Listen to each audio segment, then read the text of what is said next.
से बहुत बड़का गलती हो गई। हम एक्सकर्शन में ना गए रहे, बल्कि हम अपन बॉयफ्रेंड के साथ गए रही और वो हमरा के दगा दे गए।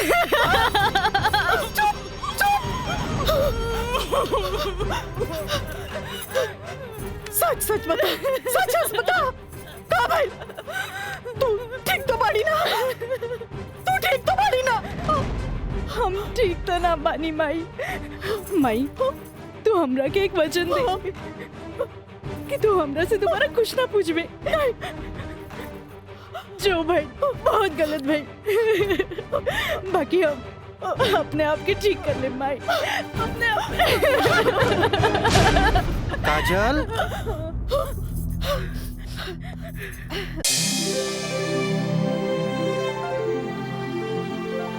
देखो छात्रों, विवाह के लिए किसी स्त्री को विवश करना, व्यभिचारित करना या उत्प्रेरित करना सेक्शन 366 के मातहत आता है। सेक्शन 376 और 375 रेप के लिए है, जिसमें सजा के प्रावधान के बारे में हम आप सबको विस्तृत बता चुके हैं। सर, कृपया हमें 120(b) सेक्शन के बारे में बताएंगे? बैठो काजल, तुमने बहुत अच्छा याद दिलाया। अब तक आप लोग सेक्शन 362 और 361 के अपहरण से संबंधित प्रावधान के बारे में जाना। सेक्शन 120(b) भी 2 या 2 से अधिक व्यक्तियों के द्वारा कोई वैध या अवैध कार्य करने या करवाने को आपराधिक षड्यंत्र कहते हैं। ओह, टाइम इज ओवर। कल इसका विस्तृत ब्यौरा बताएंगे।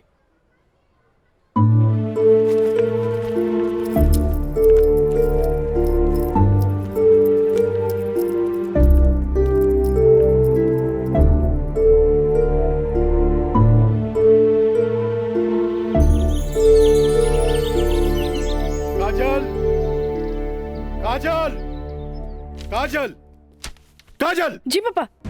ये हम का सुन रहल बानी? तू 2 दिन से कॉलेज नहीं गेलू, आगे पढ़े लिखे के इरादा नहीं का? तू अच्छी तरह से जाने लू के खानदान में ग्रेजुएट से कम पढ़ल लिखल के अनपढ़ गिनल जाला। और तू तो अभी तक ले कॉलेज का मुंह ना देखेलू, खाली एडमिशन भइला। अरे हम कुछ पूछा था, हमरे बात का जवाब दो। पापा, वो कॉलेज में पढ़ाई कम और छेड़छाड़ ज्यादा होला। वाह, बड़ा अच्छा बहाना हो गई है। आजकल कॉलेज में छेड़छाड़ होके लागल है। अच्छा ये बताओ, तुहार दादी भी तक कॉलेज जात रही? वो घड़ी इक्का दुक्का लड़की सब भी कॉलेज जात रही।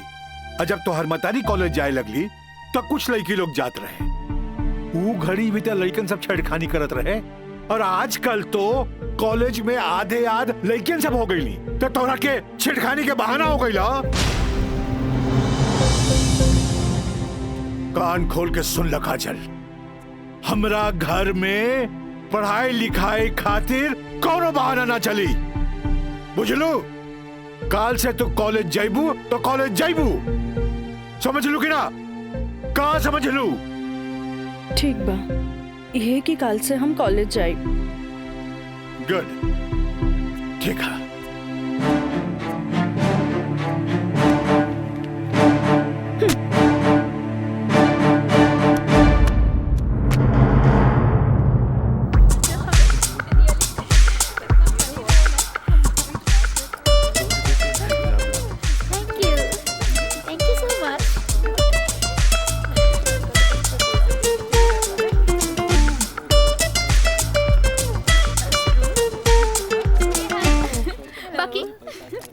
बात है, आज रोज डे के मौका पे पूजा तोहर हाथ में 5 गो गुलाब बा, जेमे की 3 गो पीला और 2 गो लाल बा। एकर मतलब तोहर 3 गो दोस्त और 2 गो प्रेमी है। और हमरा देखा, हमार हाथ में तो 1 गो गुलाब है, यानी कि हमरा चाहे वाला भी 1 गो है, जेकरा हमहू चाहिए। ओ, एकरा के तो देखा, एकरा हाथ में खाली 2 गो गुलाब के फूल है, पीला। हाँ तो ठीक बाना, हमरा के प्यार व्यार के चक्कर में ना रहे के। तू आपन देखा, हाथ में बंडल भर पीला गुलाब, माने की प्यारी प्यार बेशुमार। तोहरे के मुबारक हो। कितनो प्यार के बेशुमार करत रहा तोहनी के, बाकी रोज देखे मजा तबे आई जब हमनी के प्यारी प्यारी सहेली काजल आई है। हाँ हाँ, काजल के बगैर तो तेरा रहले न जाला। सही कहा था। अरे हाउ देखा, काजल तो होते बिया। अरे काजल, उन्हें कहा जाता रू? हमनी कखानी से तोहार यहाँ इंतजार करत रही। तोहार तबीयत तो ठीक बना? तू 2 दिन से कॉलेज ना आइलू? तबीयत की कहा है हमार, हम एकदम ठीक बानी, बस मूड ना रहे यही से हम कॉलेज ना आई नहीं। अच्छा ई बतावा, आज रोज डे पर एकदम तोर हाथ खाली खाली काहे बा? ना कोनो दोस्त ना कोनो प्रेमी? हमरा ई सब में कोनो इंटरेस्ट नहीं है। ई गुलाब के टोकरी तोरा खातिर भेजले हूँ। ई के भेजले हो? राज बाबू, बैंक साहब कहले हैं कि लाल गुलाब के टोकरी काजल के दे आवो। देख लू तोहनी के, आज हमारी प्यारी काजल पर कितना सारा प्यार बरसल वो राज बाबू से। लेकिन हम एक बात कही काजल, ई गुलाब के जैसन मुस्कुराइया, बाकी गुलाब के जैसन बनिया मत, काहे कि ई गुलाब के खुशबू एकर फितरत हा, तो मुरझाए लेकर किस्मत होला। तू ठीक कहलू प्रिया, ई राज के बच्चा के तो देखे के पड़ी। अरे देखे के पड़ी। ए भाई, मैच एकदम नजदीक आ गइल बा। बुझात नहीं खे कि हमनी के जीत पावल जाई, समझला? हे, हार के बात करे जो अपना ससुर करे, ससुर के नाती पहले ही हार के बात करता। ये देखा तारे, विक्ट्री है विक्ट्री, विक्ट्री हमनी का हो। अरे पिंटू, एकरा के बता कि हमनी जीतब की हारब? जब तक हमनी के टीम में राज बा, हमनी के केहू ना हरा सकेला। केहू ना हरा सकेला।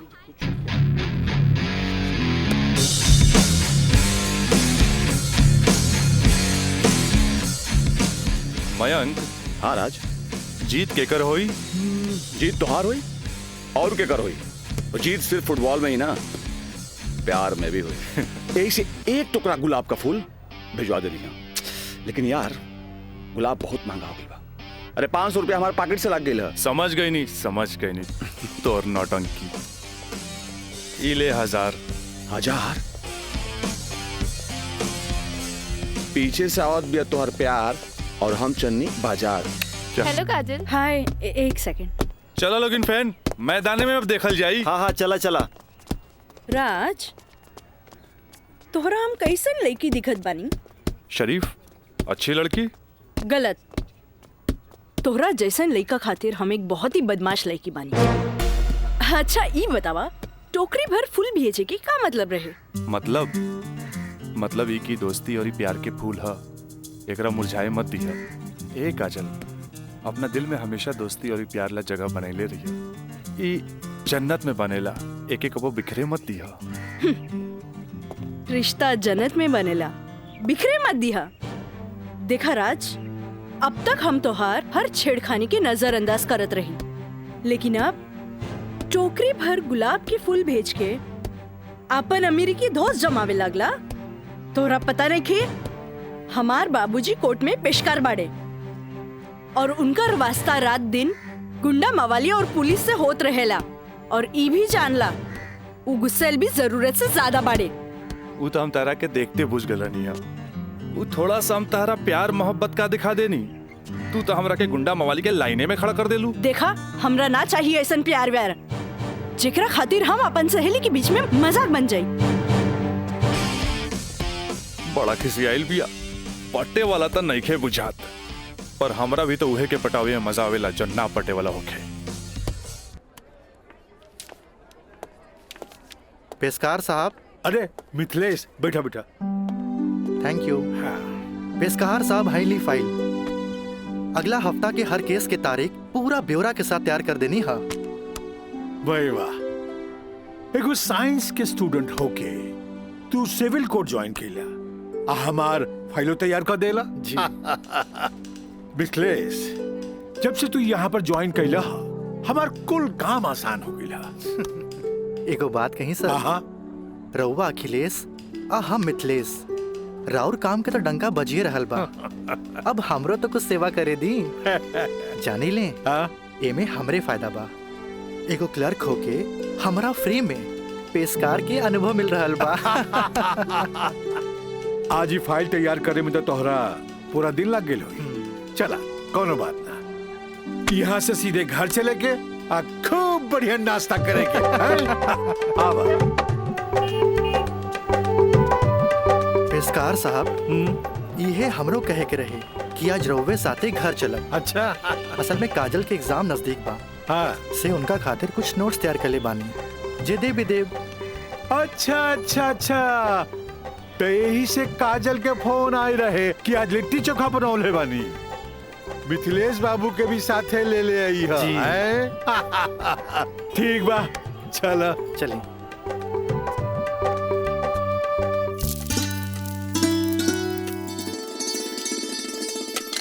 काजल।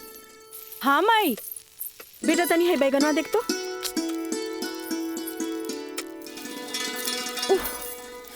तोर भरता बन जाए ना, तनी दोनों जने के प्लेट में डाल के दिया। ठीक बा माई, तबले हम चाय लेके आवा तनी। ई लिए लिट्टी चोखा।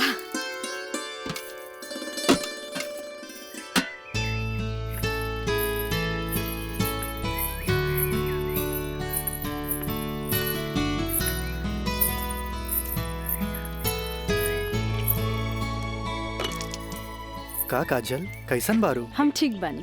नोट्स लेनी की ना? अरे कैसे ना लेती, तहरा हाथ के पंजाबियन के भी फेल करे वाला बैंगन भरता जी खाए के रहे। ठीक कहला मिथिलेश, अपने काजल के हाथ के बनावल भरता के कारण ही सगरो रिश्तेदार के आवन जावन लागल रहेला जी, वरना ये मोबाइल ते रिश्ता नाता के अलगे ही कर देला सर। जी बिल्कुल सही कहनी। काजल, हाई ला अपन नोट्स। हमार अंदाजा है कम से कम इमे से 2-3 सवाल तो जरूर आई। अरे खा भी मिथिलेश, लिट्टी ठंडा हो जात बा। अब ऐसे भी 2 दिन तक लेते ही नोट्स के हाथ लगाए वाला नहीं की, काहे कि 2 दिन के बाद फ्रेंडशिप डे जो आ रहल बा। हाँ। रउआ का समझा फ्रेंडशिप डे? दे 300 रुपया। 300 रुपया? अरे काजल के फ्रेंडशिप बैंड खरीदे के बा। है, और चढ़ाओ अपना बेटी के माथा पर। है फ्रेंडशिप डे, काहे ना कोनो बड़ी सेठ से बियाह कर ले लो। अरे करम में तो पेशकार लिखल रहे, तका करती है? काम आई। हमार बाबूजी की कम समझे लो, मजिस्ट्रेट तो आइला जाइला, बाकी हमार बाबूजी की तो सारा जिला जवार जानेला। का मिथिलेश बाबू? हाँ हाँ बिल्कुल ठीक कह लू। ये दोस्ती हम नहीं तोड़ेंगे, तोड़ेंगे दम मगर तेरा साथ ना छोड़ेंगे।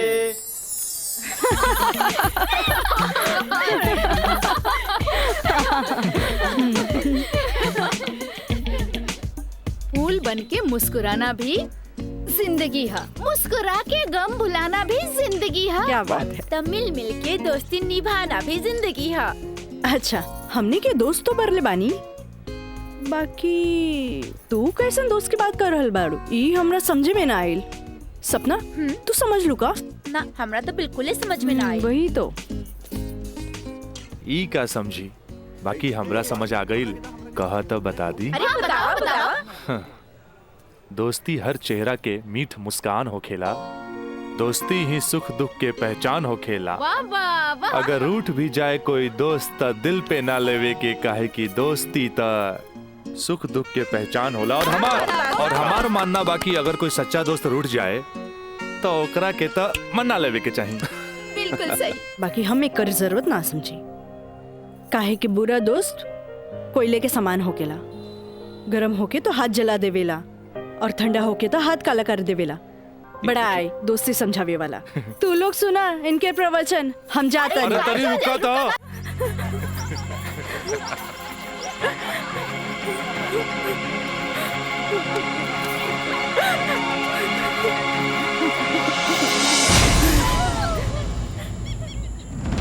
ये काजल, तोरा परेशान होके के जरूरत नहीं खे। खबर भेजवैनी हा, राज आपते हुई। May I coming sir? Yes come इन।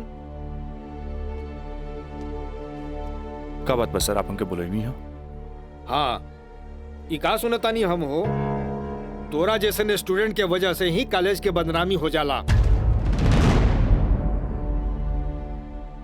को एजुकेशन के मतलब ही ना हा कि कॉलेज में कोई लड़का लड़की के छेड़खानी करे।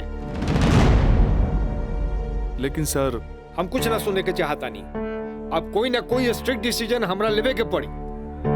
ठीक बा काजल, तू जा सकेलू। जी सर, थैंक यू। लेकिन सर हम ऐसा क्या कर देनी है कि काजल आपके लगे हमारी शिकायत लेके आ गई है? शुक्र मनावा कि वो हमारा पास आ गईली। अगर पुलिस के पास जईती त सीधे अरेस्ट हो जाता। बुझला, आजकल ऐसा कानून आ गइल बा कि एकरा में बेलो ना मिलेला, सीधे जेल होखेला। बाकी सर वहाँ और भी तो लड़का लेके रहे। हाँ, अरे ये तो हम कहे के चाहत नहीं तोहरा। और भी लड़की रहे, यह लड़की के छेड़े के का जरूरत रहे? वो पेशकार के बेटी के मामला बढ़ जाई त का होई? तोहर बाबूजी के हम काम मुंह दिखैती। आइंदा ख्याल रखी है, तू जा सकेला। ठीक बा सर, थैंक यू। मयंक भाई, बहुत टाइम लगिल प्रिंसिपल के यहाँ। अरे तो आबते हो ही है ना। का बात भइल? बड़ा टाइम लागत दला। कहत रहले हाँ, ऐसन के काहे पटावेला जौन शिकायत लेके आवे, ऐसन के पटावा जौन शिकायत ना करे। तो प्रिंसिपल साहब गलत का कहत बड़ा? पता ना काजल में का देख लेले बड़ा कि वही के पीछे भागा जात बड़ा। तोहनी के ना बुझाई, हमरा ओकरे पटावे में मजा आवेला जौना के पटावल मुश्किल बा।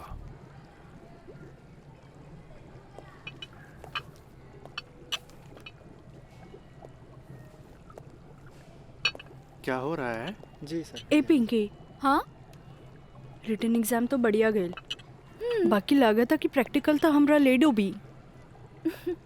हमरा तो बहुत बढ़िया बा, बस एकरा में से नापे के बा और ए में लिख लेवे के बा।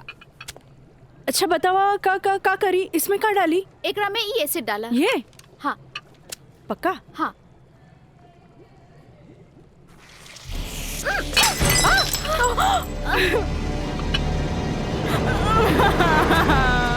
अरे काजल!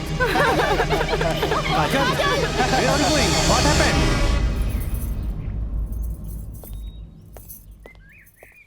प्रणाम माँ जी। प्रणाम, बैठा।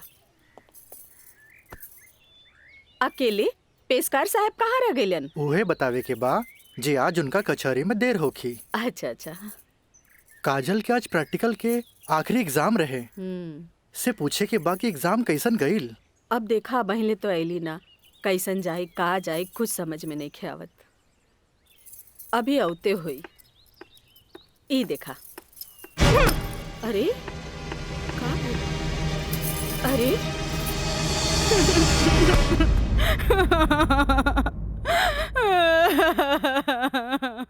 काजल, काजल, ए काजल, का भइल? अरे हमनी के अनदेखी करके यहाँ के रोवे लगलू। अरे का भइल? परीक्षा तो ठीक से गई ना? अरे बोल। प्रैक्टिकल खराब हो गए, एन वक्त में टेस्ट बुक टूट गए। हम फेल हो जाए माई, हम फेल हो जाए। अरे का काजल, तू तो बड़ा जल्दी निराश हो जाली। अब केमिस्ट्री थ्योरी में जहाँ तक हमनी सोचले रहनी, कम से कम तोहरा के 40 मार्क्स तो मिलबे करी। अब प्रैक्टिकल में मार्क्स नहीं हो मिली तब पास होके से के रोकी? बाकी मिथिलेश बाबू, हम तो प्रैक्टिकल में छोड़ के आ गए नहीं। अरे तो का भइल, इन्विजिलेटर 0 ही दिहन ना, इतना हदीर काहे होत बारू? हाँ, एग्जामिनर अगर एकरा के इशू बना ले, अब माइनस मार्किंग करें, तब बे फेल होए के बात हो सकेला। अरे तो रो रो के हलकान भैला से का पास हो जेबू? ई देखा था, जा मुँह धो, भगवान सब ठीक करिए। जा। का ठीक करिए? अरे अब कहा होई कुछ समझ में नहीं ख्याल, कुछ ना बुझाता हमरा के। माँ जी, अब रहुआ परेशान मत होई, एकर थ्योरी पेपर बहुते बढ़िया गईल हा। अरे तो तुहार गाइडेंस रहे तबे ना। अरे साइंस के स्टूडेंट रही त गाइड कर देनी, एमे का। ता ठीक बा, अब तू ही समझावा ओकरा के। ठीक है। आई लघु हो जा चुप। भैया एक सैंडविच लाइए। हाँ हाँ ले।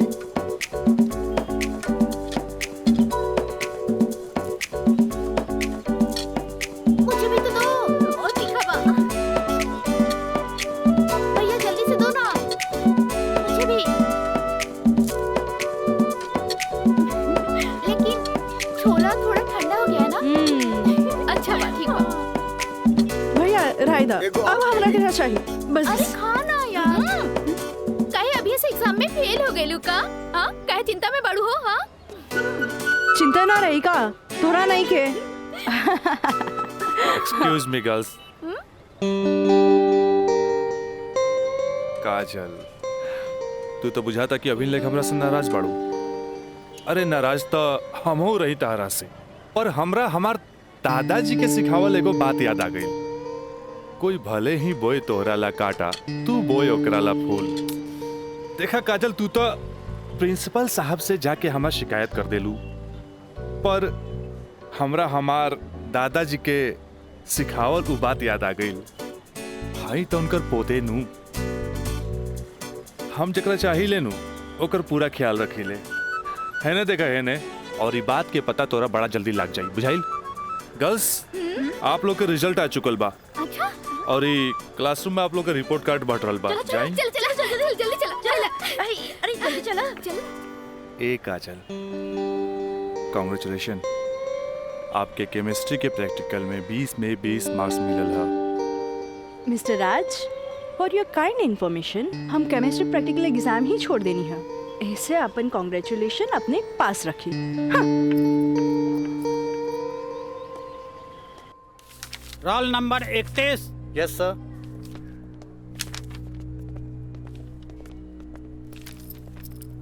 Roll number 32। Thank you sir.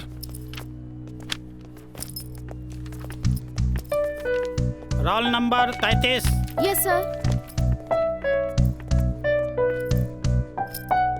Roll number 34। Yes sir.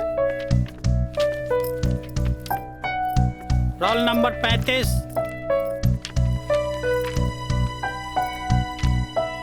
Roll number 36।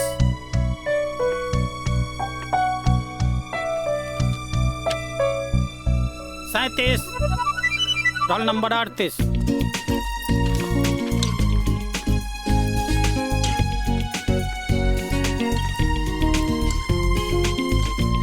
है ना? देखा है ने, और ये बात के पता तोरा बड़ा जल्दी लग जाए, बुझाइल?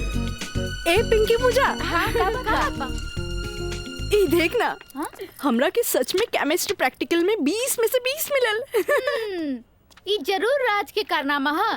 कहे कि ये इन्विजिलेटर शर्मा जी ओकर बंगले पे तो ठहरल रहलन। ओह हाय मैं मर जावा। अगर तोहरा जगह पे हम रहती ना तो राजा के तो रानी बन जाती। जा बन जा। तारा के देख के ना एगो बात याद आ गई। इया कहे धिया धिया, धिया कहे चिया चिया। एक हुआ जौन तारा पे जान छिड़केला, और एगो तू हा जौन एकरा के ठेंगा दिखावत हिया। अच्छा चला चला, हम तो परीक्षा में पास हो गए नी, ये हमरा खातिर बहुत बड़ा बात बा। पापा देखिए तो बहुत खुश हो जाइए। हाँ चला चला चला।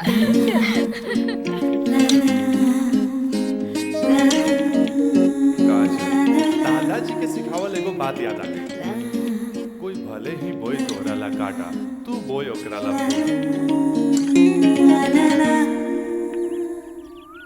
ई ले। अरे भाई, अपोजिट टीम आ गई बा, हमनी के का होई? अरे आ गेल त का भइल हो? अभी तो टाइम बानू मैच में। टाइम बा त का एहिजे बैठ के टाइम पास करबा? ए जब हमनी के मैदान में जाएम नु तो देख के थर्रा जाइलो, ठीक बा? अब चला जौन होई तो मैदान में देखल जाई, उहे देखल जाई। चलो राज भाई बॉल दे। तोहनी के इतना हड़बड़ी बना तब बड़ा सन, हम आवाता नहीं। चलो लोग चलो आवा।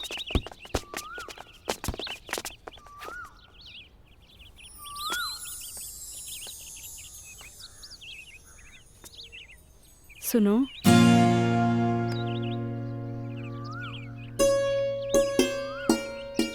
सॉरी राज, हम तोहरा के गलत समझनी, लेकिन तू तो सच में दिल के राजा बाड़ा। और तू ये राजा के दिल के रानी। ए काजल, हम तारा के बहुत चाहेनी। Thanks for chemistry practical marks. WhatsApp number मिली का? WhatsApp? हाँ ठीक बात ले ली। 8291 71 7752। 8291717752।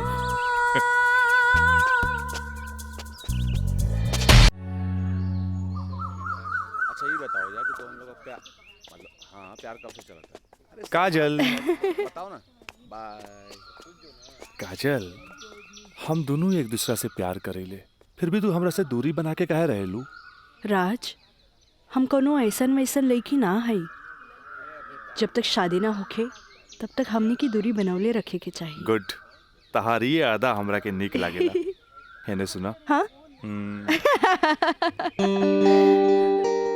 देखा राज, तू हमार कोनो फायदा ना उठा पाई बा। एक मिनट हम आओ तनी।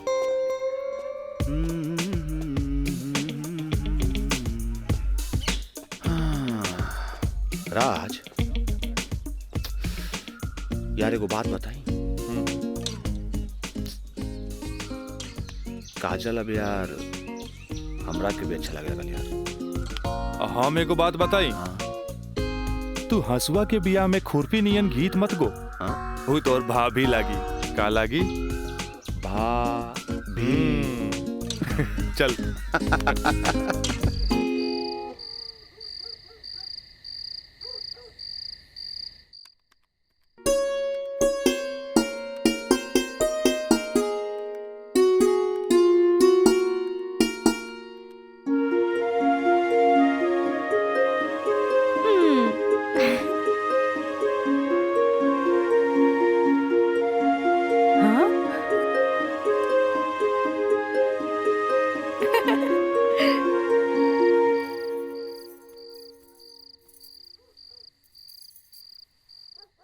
घर के सब काम निपटा ले लूं। हाँ,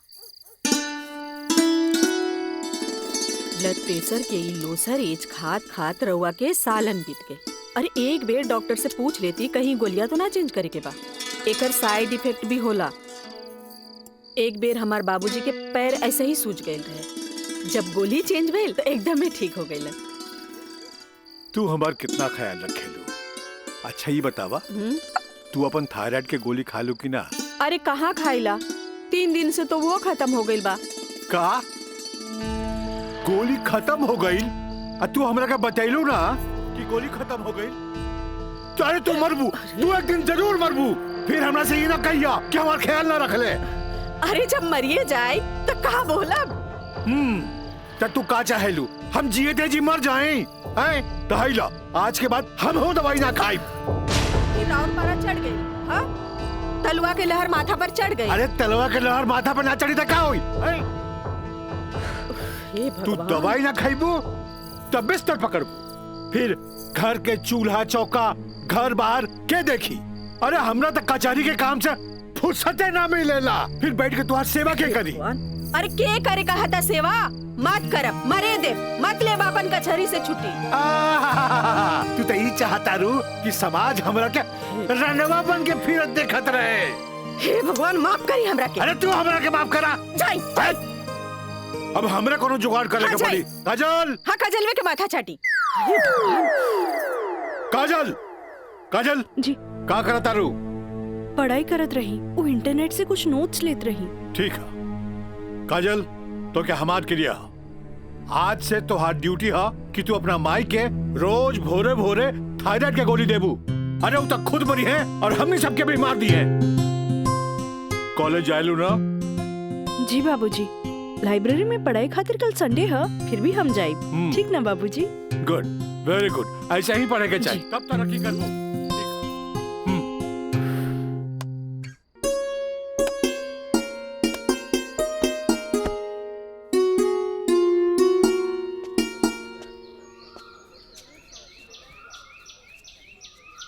काजल। Thank you. काजल, हम दोनों एक दूसरा के बहुत चाहिए। पर जब हम हमरा फ्यूचर के बारे में सोचिले तो हम देखिले कि हमार बाप के पास बहुत दौलत बा उनकर दौलत के संभालत संभालत हमार जिंदगी गुजर जाई। हमरा ये आम आदमी नियन नौकरी चाकरी करे के फुर्सते ना मिली।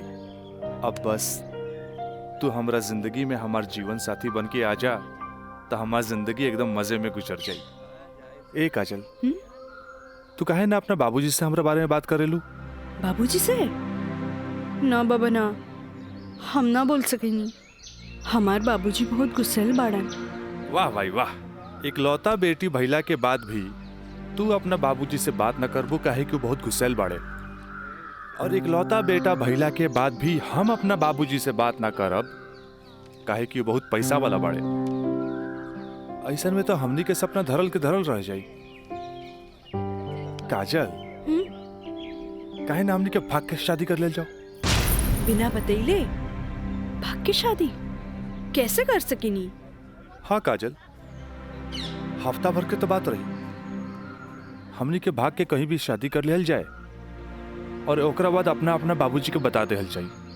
सोचत का बाड़ू तारा से ऊंच कूल और धनाट घर के हई, जब तू अपना बाबूजी के बतैबू नु तो ना कर पाई है। और हमहू जब हमरा बाप के बताएब कि हम भाग के शादी कर लेले बानी तो नाहियो चाहते हुए भी तारा के अपना बहू के रूप में अपना ली है। ए काजल, हम तारा बिना एक पल भी ना जी सकीले। ठीक बा, हम कोशिश करब। इनु भइल बात। अब छोड़ा हमरा, बाय।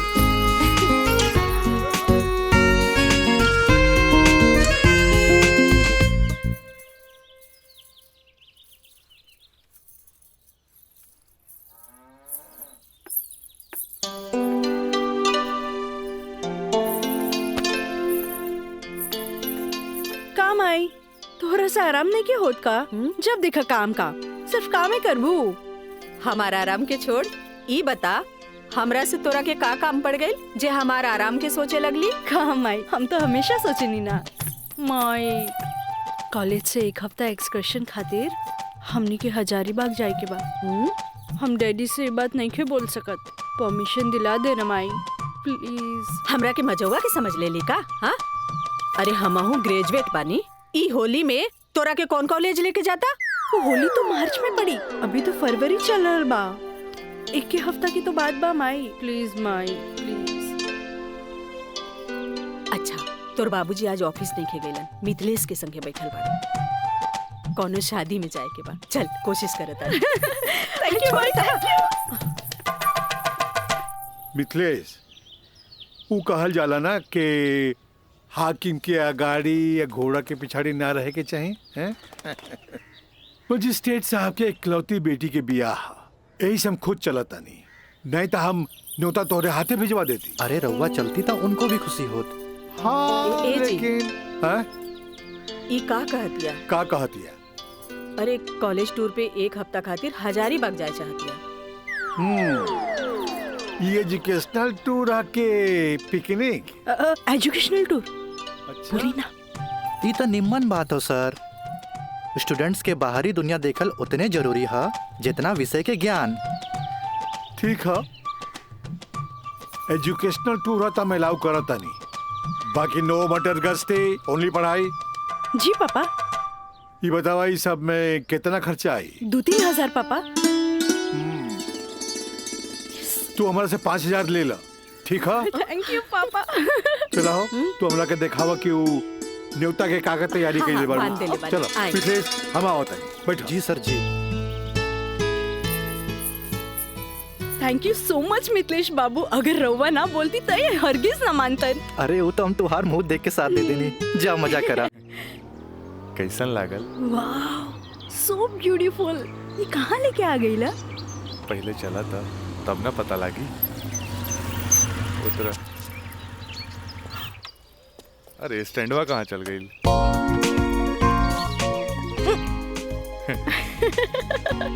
बड़ा धांसू सजीले बा। हाँ। चला चली। हाथ दा। कहाँ जाए के है? इधर। हाँ इधर। जगह तो बड़ा झकास बा। का यार राज, कब से हम तुम्हारा इंतजार करत बनी, इतना लेट कर तू? मयंक, राज, मयंक यहाँ? हाँ, एकरा पहले भेज देनी। इस सारा जे तामझाम बा, इस सब के अरेंजमेंट के करी। यार तो हम लोग का शादी खातिर एक विद्वान पंडित से बात कर ले बानी। और देखा तोहनी के आराम खातिर यहाँ सारा साधन सुविधा मौजूद बा। और हाँ हनीमून खातिर स्वीट रूम भी बुक कैले बानी।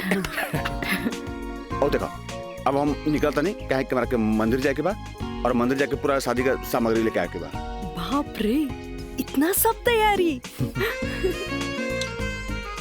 अरे शादी की करबा, हमार दोस्त राज का शादी बा। गलत बात। शादी होता हमार सपना के शहजादी काजल के राज के साथ।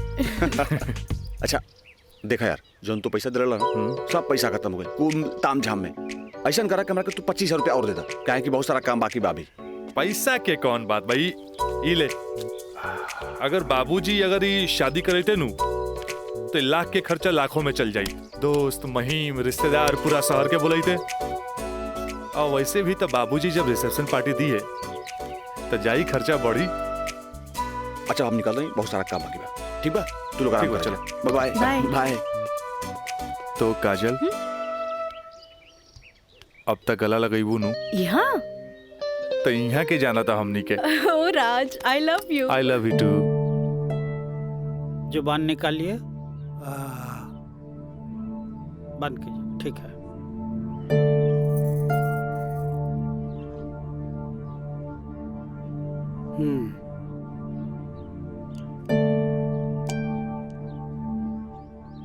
सांस लीजिए और जोर से।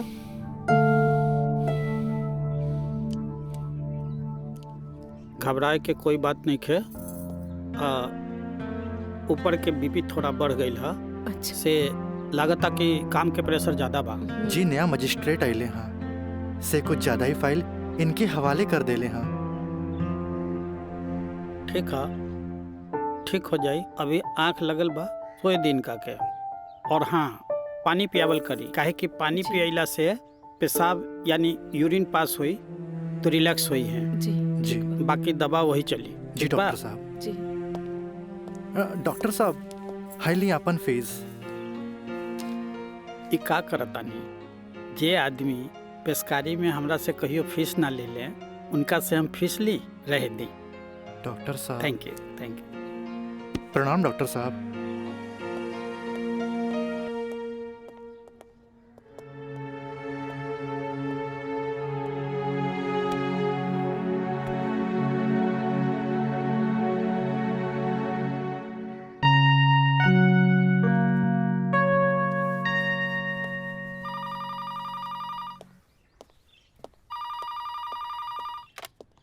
हेलो, हम काजल बोले तानी। हाँ काजल बोला, कैसन बारो? माई बाबूजी कैसन बाड़न? बाबूजी के तबीयत खराब बा। बीपी बढ़ गई हा, से सुतले बारन उठाई का? हाँ, नहीं छोड़ दी, यहाँ सब ठीक बा। आप कैसन बानी? हाँ हम तो ठीक बानी। माई के बुलाई का? ना रहे दी, आके हम सरप्राइज दे। Okay bye. Okay bye. केकर फोन रहे? काजल के। अच्छा वहाँ के ठीक बारी। अच्छा खोज खबर लेत रही। अच्छा माँ जी, हम चलत तानी, सांझ के फिर से आ जाए। ठीक बा।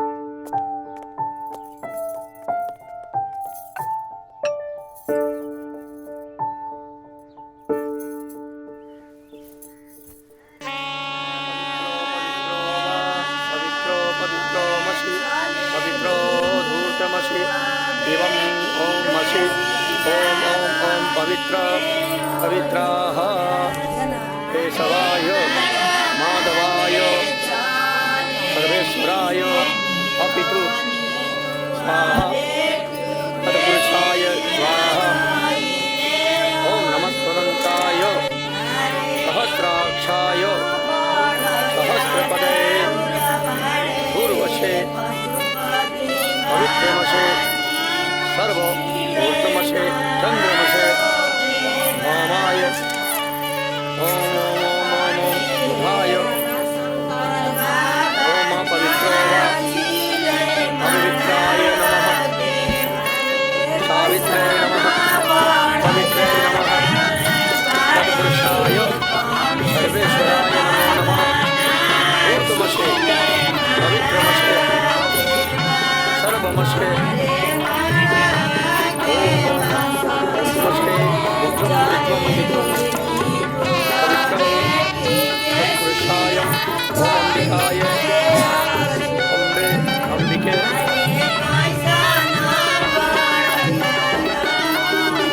प्रदाय राजाय नमो नमो नमो नमो विवाह संपन्ना भवतु।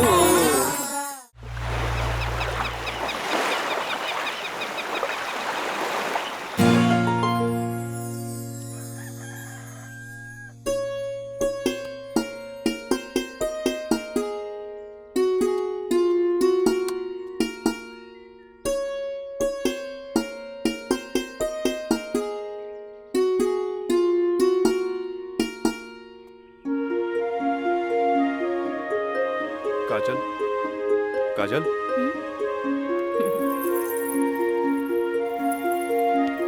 Good morning. Good morning. उठे के मन तो हमरो ना करत रहे, पर खाली सुतल रहला से जिंदगी ना नु चली। चाय ले लो, गर्मा गर्म चाय। मयंक, अपने हाथ से बनेले बन। ए ओ कुछ ना, सिर्फ भाभी खातिर और ई गर्मा गर्म चाय। काजल, इस शादी ब्याह में कुछ ज्यादा खर्चा हो गई। हमरा घरे जाए के पड़ी। वो कहा कि अपना बाप से कुछ पैसा भी ले ले और उनका के इस शादी ब्याह के बारे में बता के पटा भी ले। आखिर तेहरा के ले जाके उनका आशीर्वाद भी तो दिलावे के बा। लेकिन तबले हम कहाँ रहब? अरे यहाँ रहबू, तहारी देवर बानू मयंक। हाँ? का मयंक, भाभी का ख्याल रखबे ना? बिल्कुल बिल्कुल ख्याल रखब। ये ले पैसा। अरे और वाह। यहाँ के सब बिल उल चुका दिए। बिल्कुल भाभी, टेंशन ले लगा, कोनो जरूरत नहीं के। हम बगल वाला कमरा में बाड़ी। और हाँ, तू चाय पी के फटाफट फ्रेश हो जा और जन खाए पिए गई ऑर्डर दे दिया। ठीक बा। और हम रात से छोड़ के यूं आवता नहीं। तू चल, हम आवता नहीं। चल। ए काजल, अरे हैने आवा। कल साझे लिख के तो बात बा, हम यूं गई नहीं यूं आई नहीं। और वैसे भी अब तहरा बिना हमार मन कहा लागी। अब जाई भी और जल्दी आई। ठीक बा।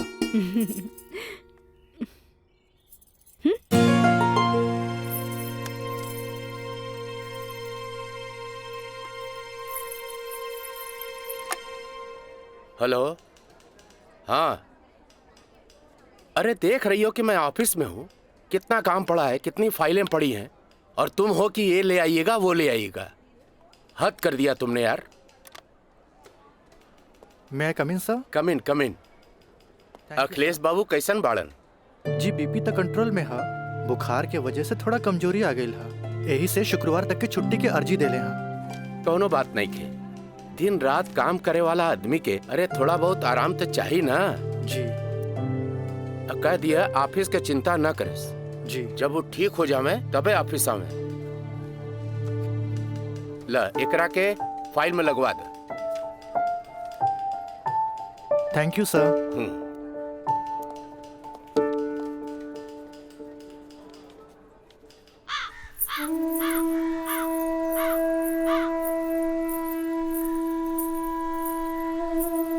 अरे भाभी, आइए बेटी।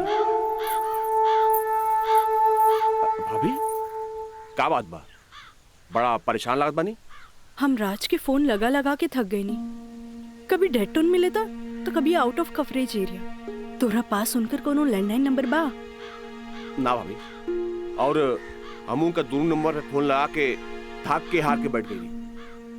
हैरानी की बात तो ये बा कि गईला के बाद ना कोनो खबर, ना कोनो कॉल, ना कोनो मैसेज। भाभी तू टेंशन मत ले, हम अपने को दोस्त के भेजे बानी, और जैसे ही खबर मिला था सबसे पहले हम तोरा के बताई। ठीक बा, हम अपन कमरे में बानी। अरे भाभी, घबराए कोनो बात नहीं की, हम बानी ना।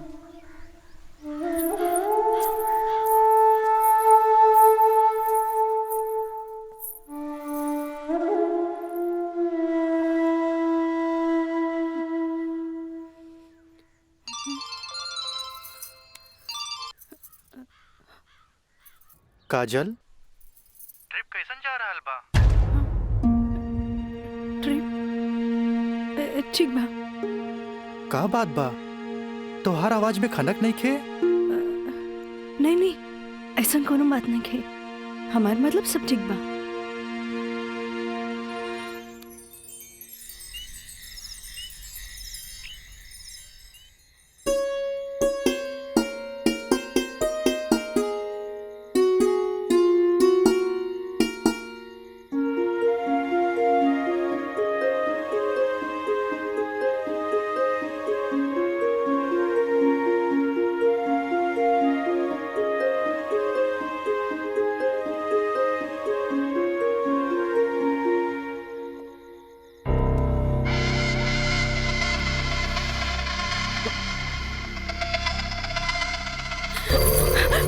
बाबूजी, मयंक, ये क्या बदतमीजी है? चल जाइए यहाँ से, वरना राज के बता दे। किसे? राज से? राज से? वो भाग गए? आवेला नहीं खे? हाँ? तोरा क्या पता? हाँ? ये भी कुछ हो रहा बना?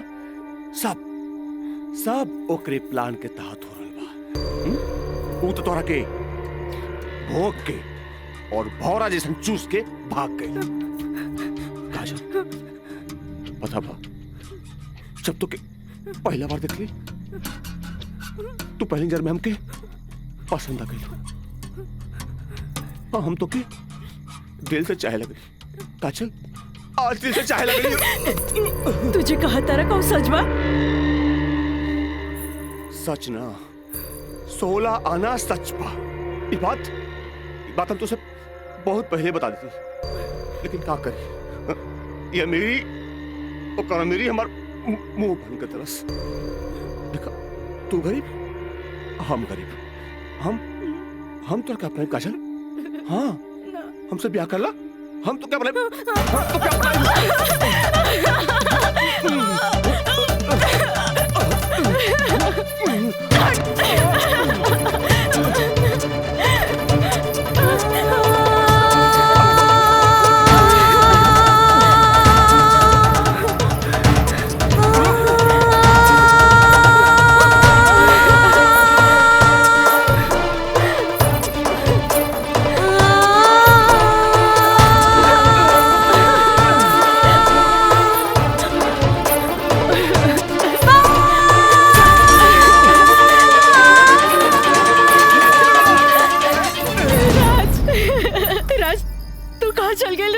छोड़ के ये मयंक तो और काजल के बर्बाद करेंगे चाहते रहे।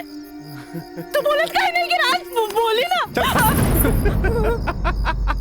हम जहाँ भी गए रही तोरा का मतलब बा, और ये मयंक वैसे भी तोरा सारा के सारा सच्चाई बता देले होई। ये हमार बदला है काजल, बदला। प्रिंसिपल से शिकायत करके ते हमरा के पुलिस और कानून के धमकी तो दिला देले रहलिस, पर अब ब्याहता बन के सुहागरात बनेले बाड़ी। एकरा के छेड़खानी और रेप के नाम तो नानू दे सकेली। भाभी देख ले हम कितना गला फाड़ फाड़ के चिल्लाता ली, गला फाड़ फाड़ के चिल्लाता ली। भाभी हमसे ब्याह कर ला, हम तो जिंदगी भर साथ निभाए, लेकिन ना तो हार तो खोपड़िया में औते ना रहल। देख ला, ठीक है ही तो कहा था ही। हाँ? एक चल तू मयंक से ब्याह कर ले, ऐसे भी एकरा हमार जूठन खाए की आदत बा। तू अब बस हमारे को जूठन बारू, जूठन जूठन।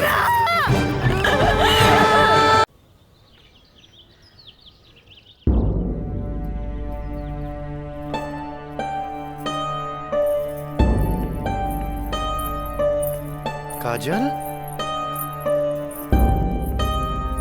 काजल, कहाँ भइल माई बाबूजी के? अरे ये ठीक बाड़न, दवाई खा के सुतल बाड़न। रुका, हम उठा देता नहीं। ना माई, रह दे, आराम करी दे।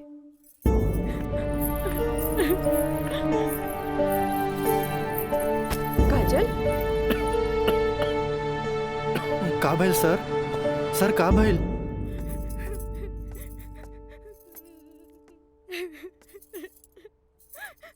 काजल,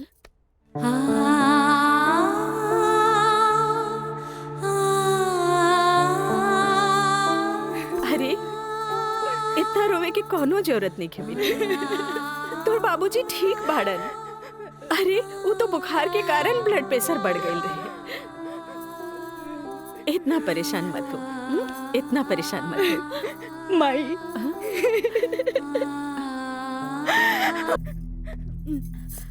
काजल, बाबूजी तोरा के बुलावत आ रहे। हाँ, चला।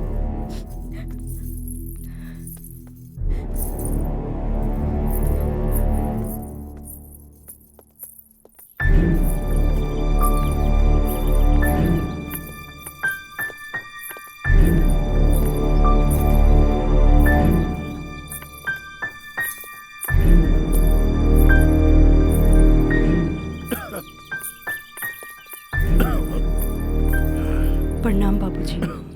अब तबीयत कैसन बा? आ गइलू बेटा? ठीक है बा। तू बतावा तो ट्रिप कैसन रहा और अब आगे पढ़े के का प्लान बा बेटा?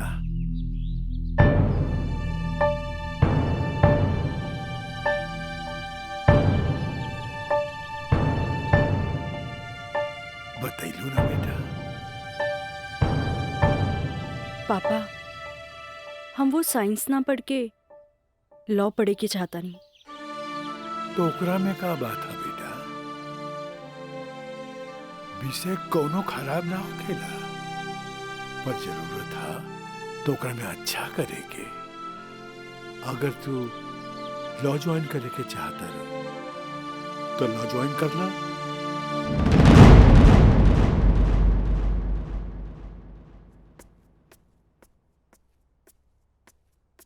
का काजल बेटिया, तबीयत ठीक बानू? क्लास कब के खत्म हो गई? तू बैठल वारू बंद करे के रहे। हाँ काका, रूम लॉक कर दी। हम तो बस ऐसे ही बैठ गए रही। अच्छा।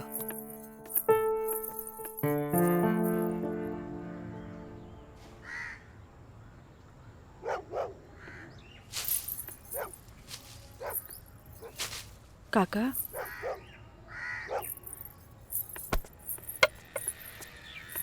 अरे बिटिया, तू फेर आ गेलू?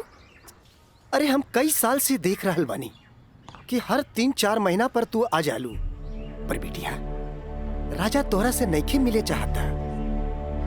वो बड़ लोग हवन, उनकर जिंदगी में तारा जैसी लड़की की कीमत चाय के कुर्बा के बराबर हा, जे पी के फेंक देवला। काका, तोहरा का लागता कि हमें को फिकल कुर्बा है? नहीं बिटिया नहीं, ऐसी बात नहीं की।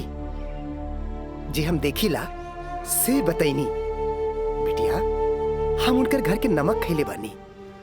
फिर भी जब जब तू आयलू हम उनका बताइनी, पर राजा बाबू है कि एक कान से सुने ना और चल जालन। पर बिटिया, हम वहां के नौकर हैं। फिर भी अगर हम तारा काम आ जाई ना तो हम अपना एक बहुत खुश नसीब समझब। काहे कि तू जब जब आवे लुनू हमारा देखल नहीं जाला बिटिया। काका, अब की बार उनसे कह दिया कि काजल आखिरी बार आयल रहे। एगो घड़ा रहे जेकर पानी ऊपर तक भर गई।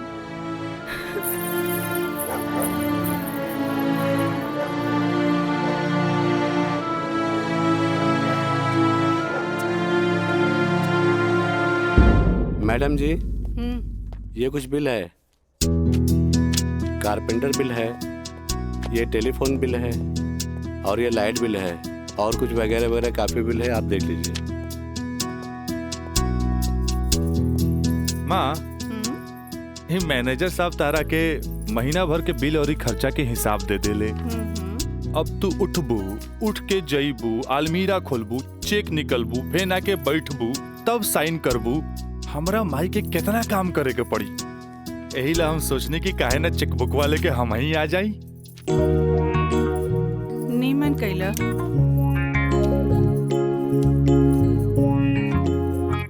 अच्छा,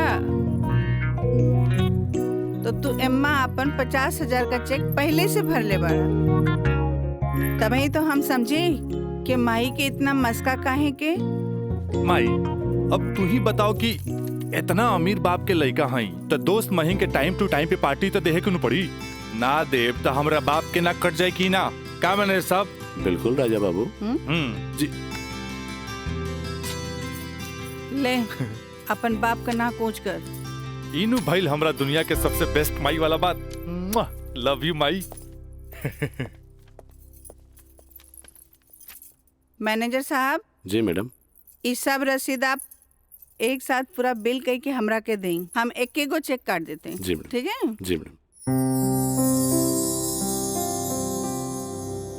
हमरा ई बात के बहुत खुशी बा कि रवा लोग हमार ग्लोबल कंपनी में इन्वेस्टमेंट करे के चाहता नहीं। ये हमरा खातिर बड़ खुशी के बात बा।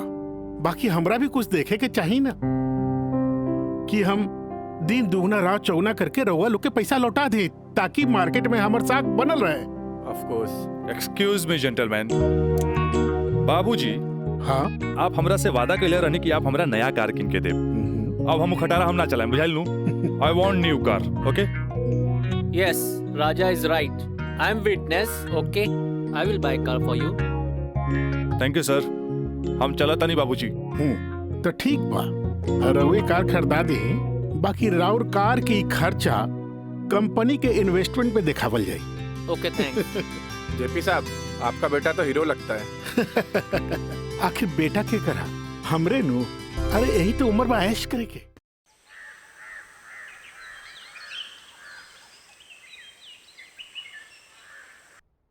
काजल जी।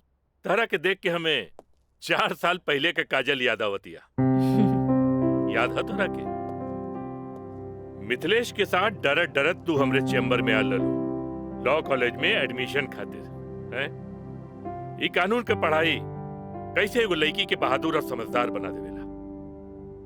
काजल, हम चाहता नहीं कि पहला केस तू खुद अपने लड़ा, कैसन रहे? लेकिन सर। तू घबरा मत, हम तारा बारे में केहू से कुछो न कहनी है। देखा, ये वकील लोग अपने क्लाइंट का सिक्रेसी अपने साथे चिता में ले जालन। बैठा।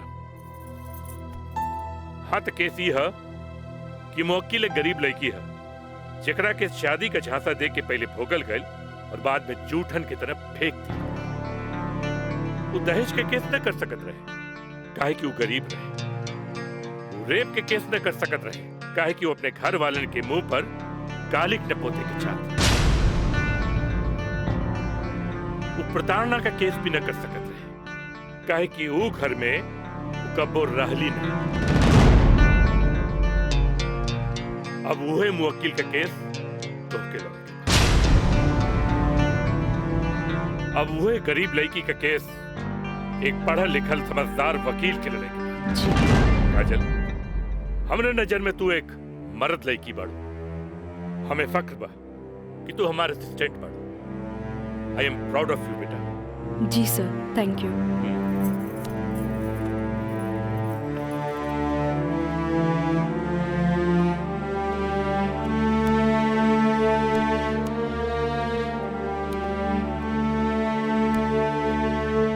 बाबूजी,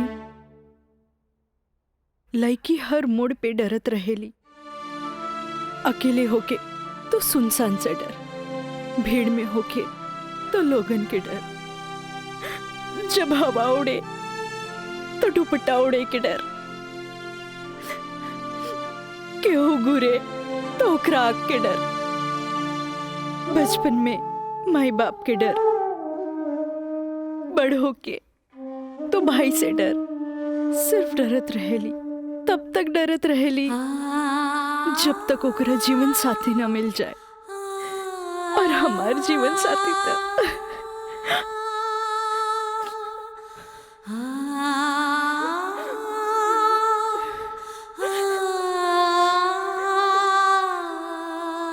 बाबूजी, आज हमार पहला केस बा, राउर आशीर्वाद चाहिए। काजल, माई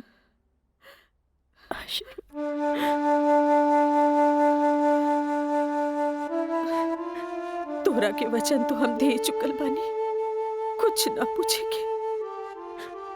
बाकी जौन काम में तू लगल बाड़ा, हमारा आशीर्वाद बा तोरा के कामयाबी हासिल हो।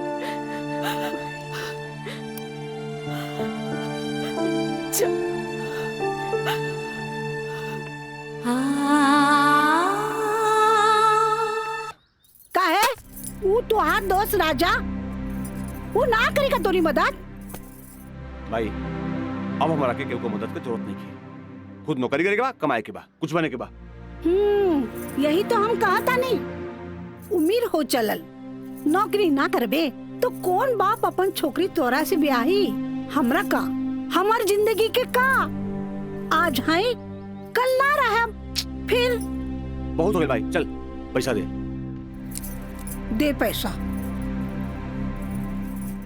तोरा से मुंह लगाए बेकार है। पैसा पैसा पैसा हाँ हाँ दे। देता नहीं।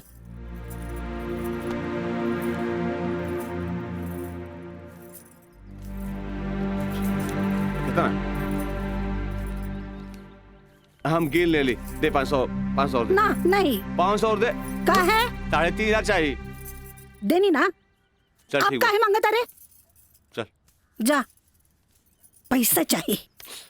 एक बात कही, तू दुनिया का सबसे अच्छा माई है। चल मैं चलता रही। मानता नहीं।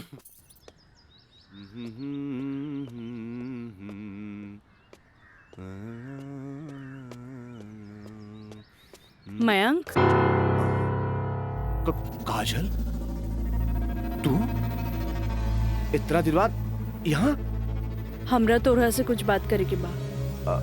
चलो कर बेटा। यहाँ ना, चलो कॉफी डे में बैठल जाए। Coffee day? अरे सोचा मत, हम पियाई कॉफी तोरा। चलो ठीक। चलो।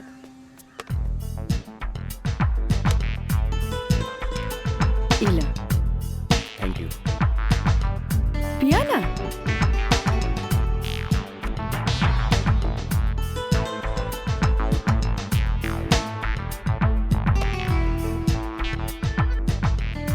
काजल, आज तोरा के यहाँ देख के बहुत अच्छा लगा था। और एक बार बताइए, पिछले 4 साल में कौनो ऐसा दिन ना गुजरल, कौनो ऐसा पल ना गुजरल जिसमें तुके याद ना कई लोग। अच्छा कुछ छोड़ा, ये बताओ कि आज हमार कैसे याद है? पहले हम अपन अतीत से लड़त रही, लेकिन अब हमरा लागता कि हमें सेटल हो जाए के चाहिए। बाकी तो ही बा कि के अपना ही हमरा के। अगर तुके प्रॉब्लम ना होके तो हम तोहरा के अपनाए। लेकिन हम गरीब हैं। अरे तो हम कौन अमीर बानी? हम तो गरीब बानी। हम और तू चाहिए तो अमीर हो सकत हैं। वो कैसे? हमार साथ दे के। जिंदगी भर साथ दे। ऐसे ना, प्रॉमिस करा। प्रॉमिस। चला। चला। हाँ।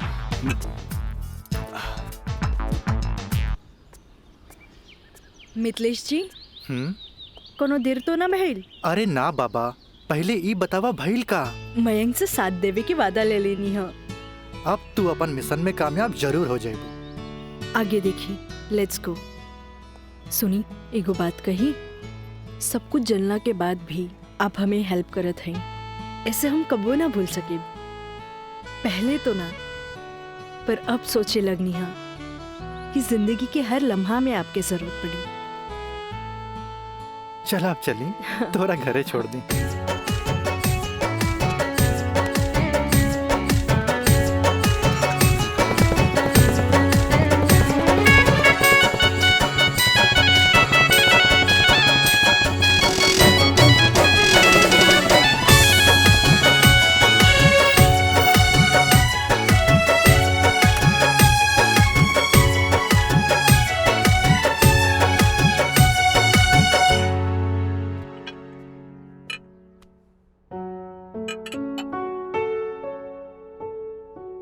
सुनी, एगो बात कही, सब कुछ जलना के बाद भी आप हमें हेल्प करत हैं, ऐसे हम कबो ना भूल सके।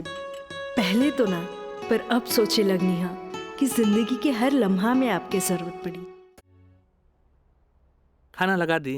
ना भोला, आज तक ऐसा ही पेट भरल है। आज ना खाई बपने? ना। ठीक बा।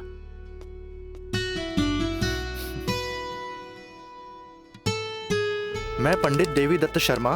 का कहनी है? देवी दत्त शर्मा।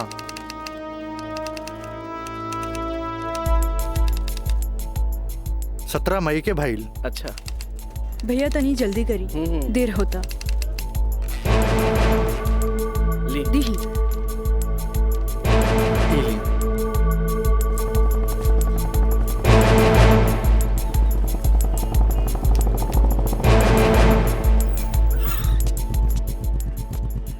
आ गए नहीं टाइप करा के? जी।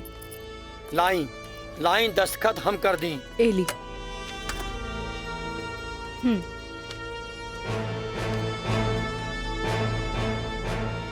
जय गणेश। ई कामता हो गई। अब बैंक के दस्तखत लेवे के पड़ी। वो आप हमरा पे छोड़ दी, वो हम ले ले। ठीक है।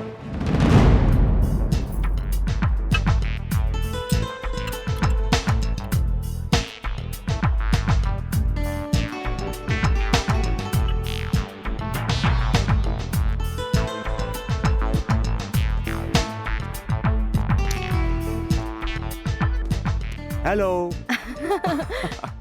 हाय। सॉरी यार, आवे में थोड़ा लेट हो गया। अच्छा यही देखा, हम तोरा खातिर काले कैल वाले। अच्छा पहले चाय पिया। इला।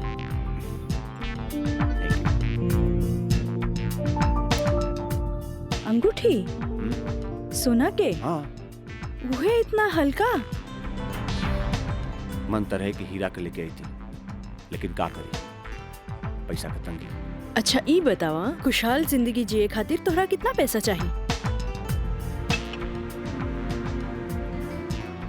20 लाख। अगर हम तोहरा पूरी 50 लाख दी तो कैसन रही? उसे ही रही, समझ ला अनार के आंख मिल गई। तो चला फटाफट ई पेपर पे साइन कर दे। अरे पढ़ा मत, यही से हमनी करोड़पति बन जाए। हाँ, हाँ ल। ठीक है। डॉलर भी कदम तो गिरब तो हर बहिया में ना।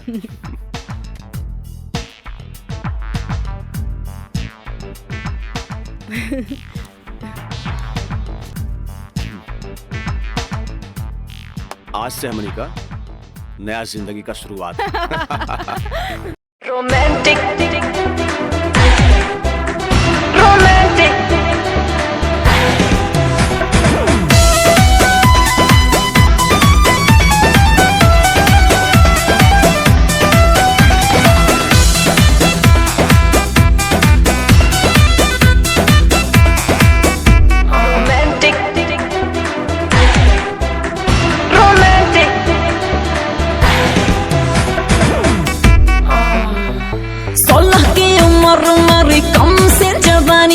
खोज रही हूँ ऐसा मुंडा जो हो खानदानी।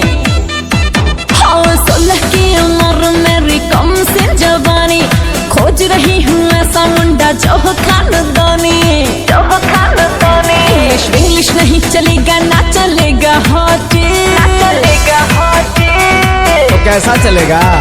रोमांटिक रोमांटिक रोमांटिक रोमांटिक मर्द से करूंगी मैं शादी, तभी तो साले साले बढ़ेगा आबादी। रोमांटिक मर्द से करूंगी मैं शादी। मीना, मंजू, रेखा, कस्तूरी के डांस देख के कुछ समझ में आयल?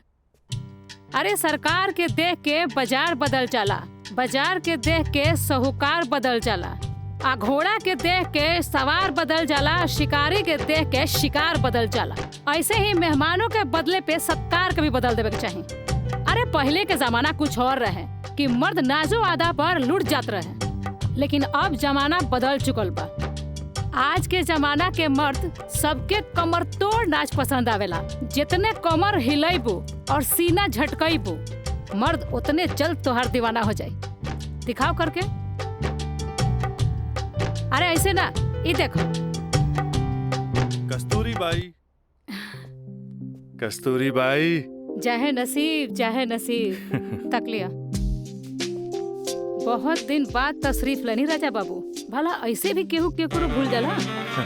आए बैठ।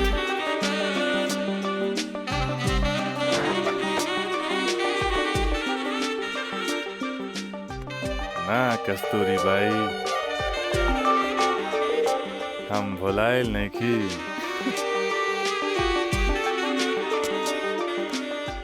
वो तो बस हमार शादी होके वाला बा, ओकरे तैयारी खातिर हम अपना माई के संगे खरीदारी में बिजी रही। फुर्सत पाते तहरा लगे आ गई नहीं। अच्छा एगो बात बतावा, कौनो बेहतरीन डांसर बा हमरा बियाह में नाचे खातिर? बानो, एगो नया परिंदा बा। हाँ मंजू, राजा बाबू का उहाँ ले जा जहाँ आज निराली का प्रोग्राम होता। आई जाए।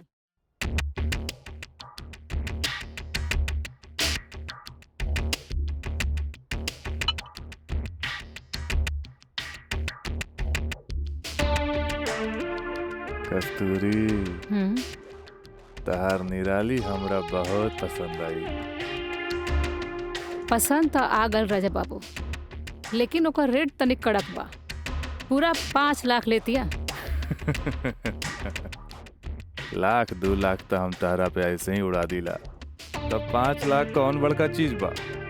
ओकरा से कह दिया हमार बियाह में अगर उ कमर तोड़ नाच करी ना, हम ओकरा सोना ना जराओ हीरा के अंगूठी देव, उहो अपना तरफ से। और बाकी के रिश्तेदार जे ओकरा पैसा दी हैं वो अलग बात। एक कस्तूरी, हीरा के अंगूठी केहू ऐसे ही ना देवेला। अच्छा, तो ऊ रवा दिलो दिमाग में इतना घुस गई बिया। अच्छा एगो काम कर, तनी हेने लावा, हमरे तरफ से ई ला। हाँ डैडी, का बात बा? तू जहाँ बड़ा जल्दी से चल आवा। ठीक बा, हम अभी आओ तानी। बड़ा कमजोर बराउर ना मुराद इश्क, ऐसे उतारा के जाम लहले बगल चल देनी। हाँ कस्तूरी भाई, डैडी के कुछ जरूरी काम आ गइल बा, से जाए के पड़ी। ठीक बा, अब डैडी के फोन आइल ह तेमे हम का बोली। चला तनी, बाय।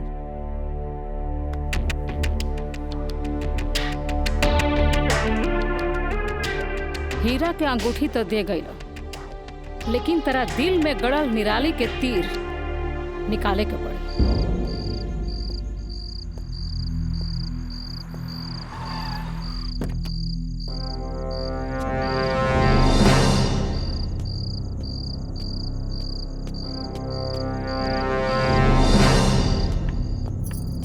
क्या बात बा डैडी, इतना अर्जेंट में क्या बोले नहीं हमरा के? राजा, हाई हम का देखा तानी? कौन लेकी बिया काजल? अपना मुंह में करखा लगावे खातिर ओकरा से बियाह कर लेला और फिर ओकरा वही छोड़ के भागीला। अब वो अपना हक मांगतिया।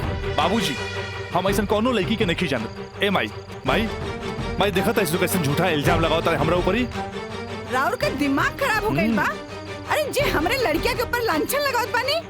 हमार दिमाग नहीं के खराब भाई, हाई देखा हाई कोर्ट से नोटिस आइल बा। भगवाने बचावा घर के, लागत कि जगदम्बिका पाल के नाक कटिए के रही। केस नंबर 5078, काजल सिन्हा वल्द स्वर्गीय अखिलेश प्रसाद सिन्हा व राजा सिंह वल्द जगदम्बिका सिंह।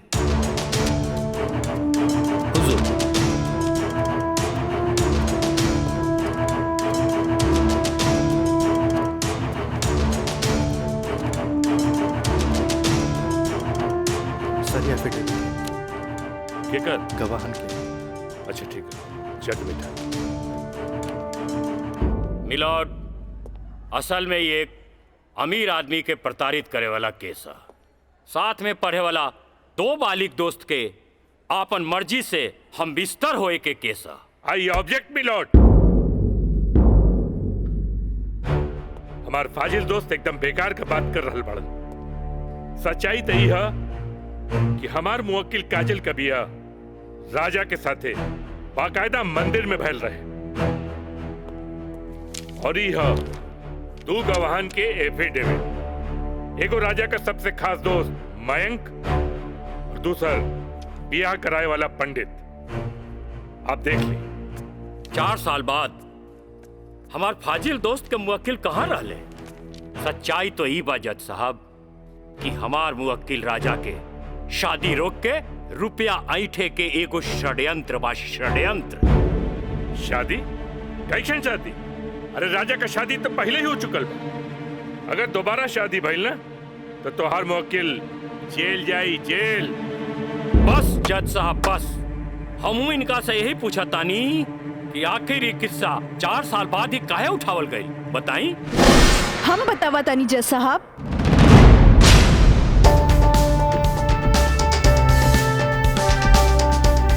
हम बताई।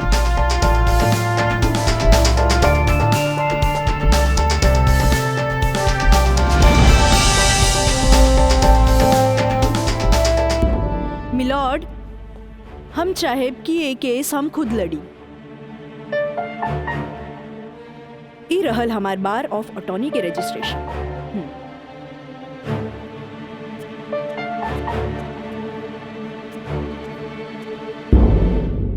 ओके, you can proceed. Thank you sir. आशीर्वाद दी। खुश रह। जा। मिलॉर्ड, बचाव पक्ष के वकील बार बार पूछा था रे कि 4 साल हम कहाँ रही। मिलॉर्ड, 4 साल इनके मुवक्किल राजा जैसन तमाम मुजरिमों के सजा दिलावे खातिर ई चोंगा बहुत जरूरी रहे।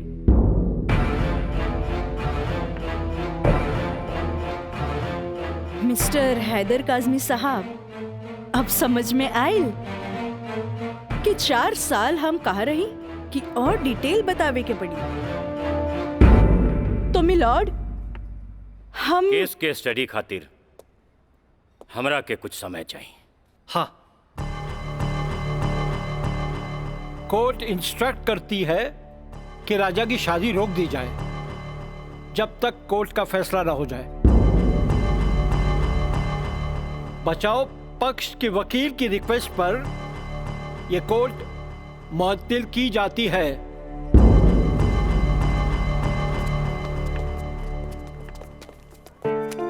बहुत सही किया। देख के घबरा गई, तुरंत चल गई। बहुत अच्छा। ए वकील साहब, कोर्ट से समय काहे ले लेनी हो? तका करती तू हमरा के बतेबो ना कैला कि लड़की खुद वकील बिया। अरे तय से आपके का फर्क पड़ी? तू का समझबा कि हमरा का फर्क पड़ी? वो लड़की के आईपीसी आदि कानून के सब धारा मालूम हुई। एक खातिर हमरा के जीरा में सावधानी बरते के पड़ी। खैर तू चिंता ना कर, अब अगला तारीख लेवे दा हमरा के। वकील साहब, अगला तारीख रहुआ जल्द से जल्द ले लिहल जाओ, और रहुआ पैसा के चिंता एकदम न करब। हम पैसा के चिंता ना करब, अगला तारीख जल्दी ले ले हम। चलो चलो बाबूजी, चलो चलो।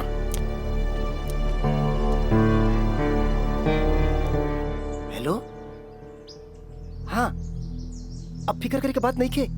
अरे तहार काम हो जाई, हम समझ गए नहीं, एकदम में समझ गए नहीं। हाँ,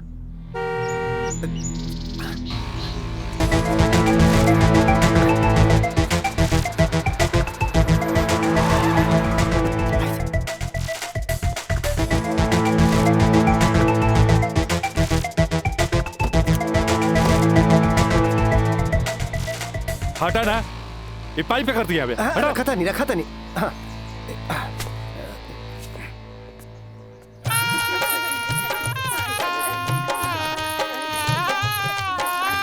बंद करो इस नौटंकी, ये शादी ना हुई। अरे हटा यार। सब हटा। अरे ऐसे ना शुभ बात काहे करता रहा? हम सही कहा था नहीं भाई, अभी भी आना हुई। अरे ही का? अरे तो हर दिमाग खराब हो गई लड़का। बियाह करे से पहले हमरा से पूछ लेना रहा का? का जरूरत है ऐसा बियाह करे के? का करती? वैसे ना मानत रहे हम कानून से बच्चे के खातिर बियाह के नौटंकी कर देनी। तो जाके ओकरा बुला करके घर लिया बा। अरे बाबूजी, अगर ऐसा ला के खड़ा कहीं नू तो ऐसा कितना पतों से तारी घर भर जाई बुझाइल। तो फिर का करबा तू? अब हम देखे हमरा का करे के बा। बहुत हो गई, बहुत हो गई। हटा सब। देखा देख रहलू ना तू? एकर दिमाग चल गई बा।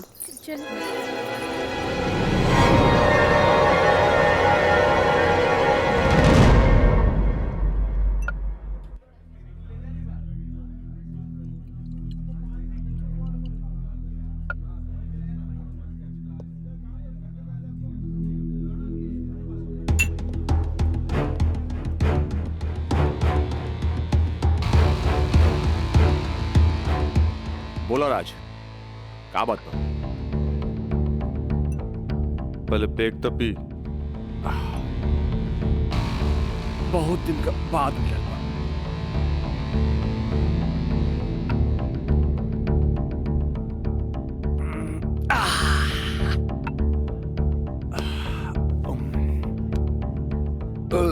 अब बतावा का बात बा? मयंक,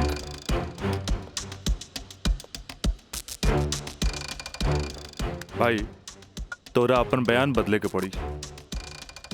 एफिडेविट के बाद भी? दोस्ती खातिर।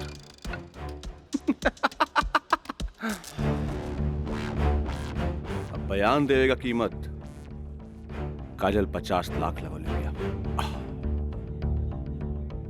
बयान बदले के बाद बयान बदले का कीमत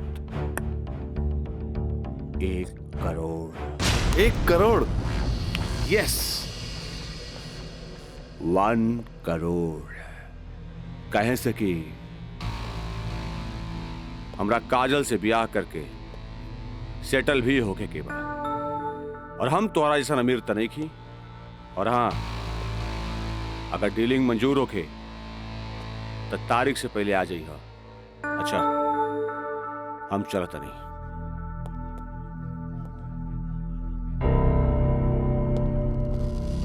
हमार बिल्ली हमरे से म्याऊं।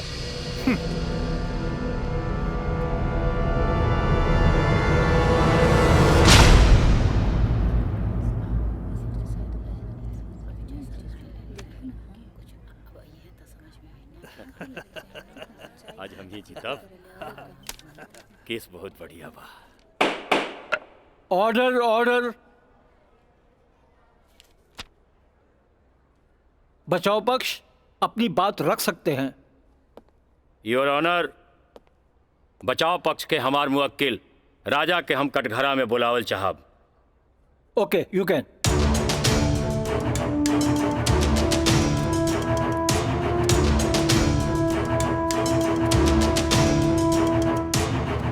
हम गीता पे हाथ रख के कसम खाता नहीं, जे भी कहब सच कहब, सच के सिवा कुछ न कहब। हाँ तो मिस्टर राजा, आप अपन बचाव में का कहल चाहते नहीं? जज साहब, हम ये बात माना तानी कि हम और ये काजल कॉलेज के दिन से एक दूसरे के चाहता नहीं। अपना अपना मर्जी से हम दोनों भाग के शादी भी मंदिर में कर लेनी। होटल के बिल और ही शादी के खर्चा कुछ ज्यादा हो गए रहे, यही से हमरा घर वापस आए के पड़ल। पर जज साहब, हमार इरादा बिल्कुल नेक रहे। हम सोचनी कि हम घर वापस आके अपना पिताजी से कुछ पैसा भी ले लहब और उनका के शादी के बारे में कुछ सच्चाई भी बता दे। जज साहब, हम बिल्कुल निश्चिंत रहे कि काजल के देख रेख ला वहां हमार जिगरी दोस्त मयंक तो बढ़ले बा। पर जज साहब, जब हम वापस लौट के गई था वहां के नजारा देख के तो हमार होशे उड़ गई। जज साहब, हमार नई नवेली दुल्हन काजल हमारा जिगरी दोस्त मयंक के बहिया में गलबहिया खेलत रहे। आई ऑब्जेक्ट मिलॉर्ड। इस सरासर झूठ बोलत जा रहलन ह। Objection overruled. मिस्टर राज, आप अपना बयान जारी रखिए। जज साहब, तब खटाक से हमारा दिमाग में एक बात याद आ गई कि कॉलेज के दिन में हमार जिगरी दोस्त मयंक हमरा से बोले रहे कि वो काजल के पसंद करेला और काजल भी ओकरा के पसंद करेली। पर जज साहब, हम सीधा साधा आदमी हो मेरा तेकरा देवर और भाभी के मजाक के रिश्ता समझ लेनी। लेकिन जज साहब, इस सरासर झूठ बोलने जा रहल बारन। I object milord. हमार दरख्वास्त बा वकील साहिबा से कि इनका जे कुछ भी कहे के बा बुलैला पे कटघरे में आके कही है।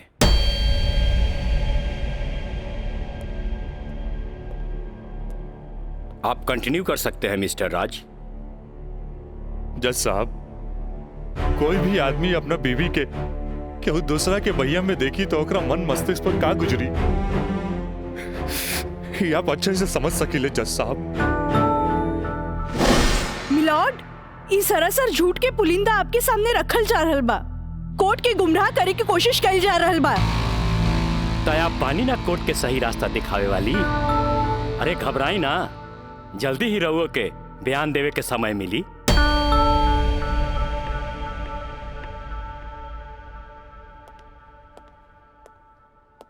यू कंटिन्यू मिस्टर राज। जज साहब, समय के साथ साथ हम तो अपना आप के समझा लेनी और एक बुरा सपना समझ के हम सब कुछ भूल के काजल के अपनावे खातिर भी तैयार रही। हम आज भी काजल के अपन धर्म पत्नी मानी ले, अपन धर्म पत्नी मानी ले हम काजल के। That's all my Lord. हम चाहत कि वकील साहिबा काजल सिन्हा के कटघरे में बुलावल जाए, वो भी वकील के तौर पर ना, मुद्दई के तौर पर। इजाजत है।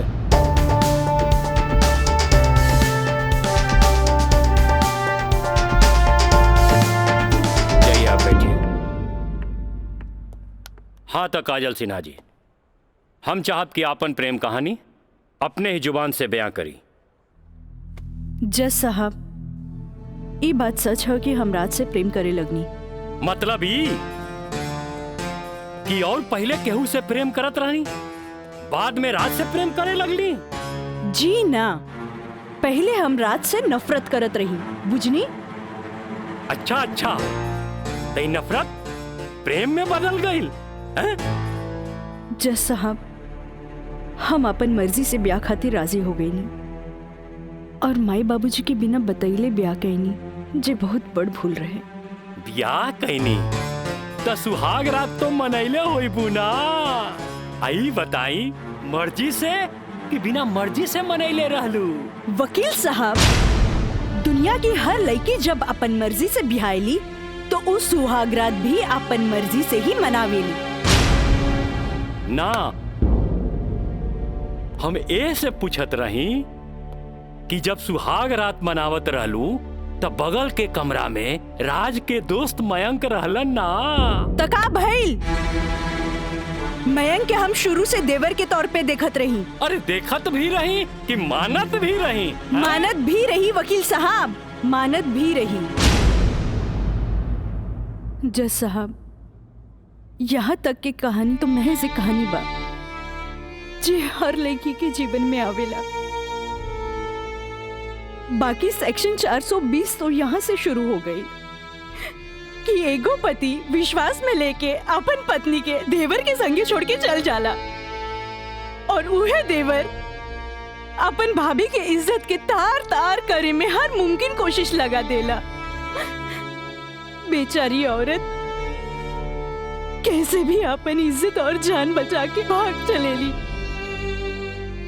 और फिर पति मिल जाला और वही कहला कि जे कुछ भी भइला ओकर नाम अब तू रेप तो ना दे सकेलू,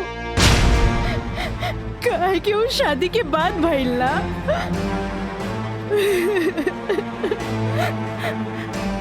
और रहल बात शादी के, तो तू सो कॉल देवर से कर सकेलू, काहे के ओकरा हमार झूठन खाए के आदत है। जज साहब, हमार सगरो अरमान चूर चूर कर दिहल गइल। हमरा कुछ समझ में ना आइल, आखिर हम करी तो का करी? हम परिवार से मजबूर हो गए नी जज साहब, हमरा झूठन बना देल गइल। हम झूठन हो गई नी, हम झूठन हो गई। मिलॉर्ड, अब इनका मेलो ड्रामा झूठ हो या साच, इसे साफ जाहिर होला ई झूठन कहां बारी। जबकि हमार मुवक्किल मिलॉर्ड एक झूठा सपना समझ के इनका के अपनावे खातिर तैयार बा।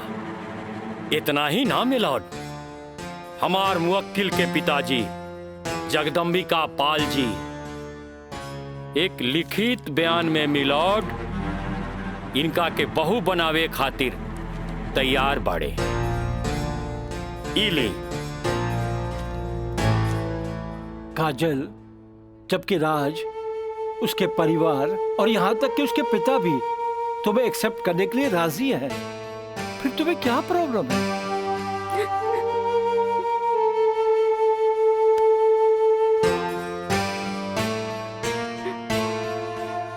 तुम बोलती क्यों नहीं हो? कुछ तो बोलो। मिलॉर्ड, वहाँ मर जान के खतरा है। वाह मिलॉर्ड वाह, जौन परिवार के जिला जवान में रिस्पेक्ट बा, जौन परिवार पर आज तक कोनो क्रिमिनल केस नहीं थे, आ वो परिवार के साथ इनकर जान के खतरा बा। Now picture is very clear milord. जज साहब, हम वकील साहब से ई पूछे के चाहतनी, जब इनकर मुंह वकील और उनकर पूरा परिवार वो लड़की के एक्सेप्ट करे के रेडी बा, तब उनकर घर में दूसर शादी की तैयारी काहे चलत रहे? हमरा त लागता कि ई लोग कानून के अंधा समझ के ओके बेवकूफ बनावे चलल बा। आज के लिए कोर्ट मुअत्तल की जाती है। The court is adjourned for further dates.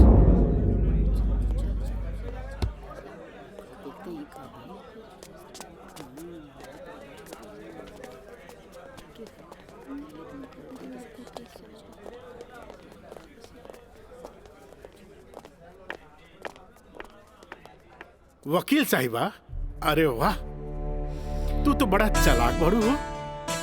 Affidavit करवा के मैं कि तू अच्छा यूज कैलू।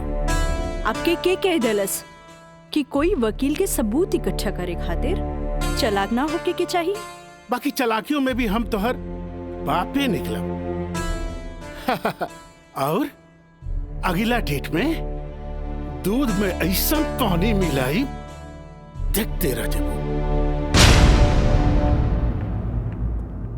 चलो बाबूजी। देखो काजल जी, कल कोर्ट में उनके वकील ने जो बहस की, ये एक केस है 99 दिल्ली का। तुम्हारे केस से बहुत कुछ मिलता जुलता है। जी सर। और इसमें उसके पक्ष में फैसला हुआ था। मैं इसको अंडरलाइन कर दे रहा हूँ। ओके। हाँ। तो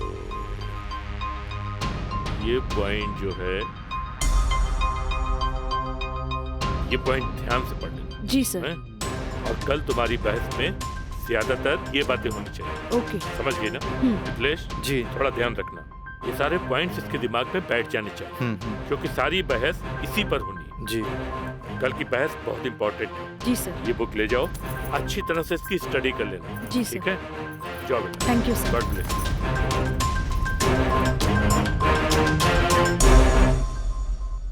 आँख कहेली कि एक नया इंसान देख ले, लेकिन दिल कहेला कि ना।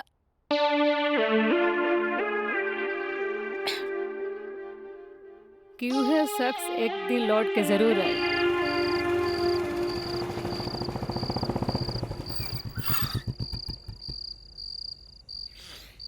जफाव ने मारा, वफाव ने मारा।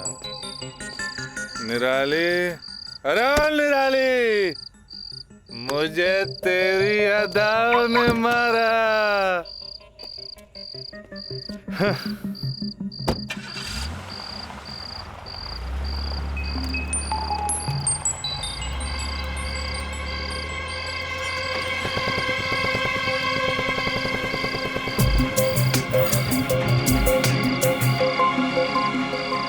राज यहाँ प्रोस्टिट्यूट एरिया में?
कैमरा अब जाए भी और जल्दी आई। ठीक बात।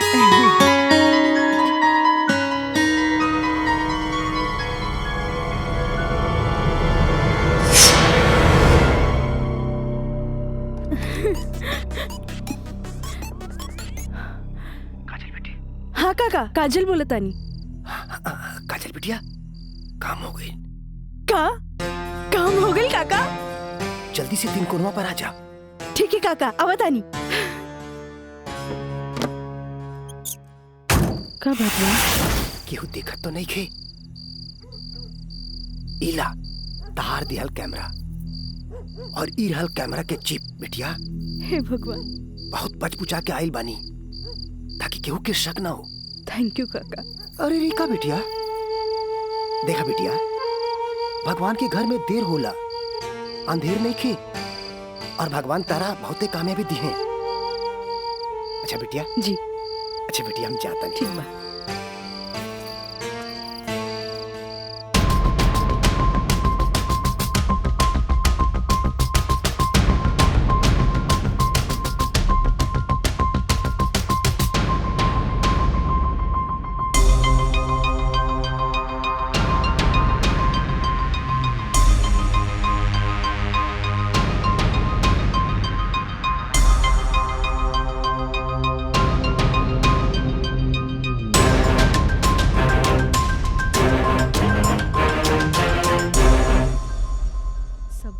दे देनी। हाँ बाकी सर आ गए।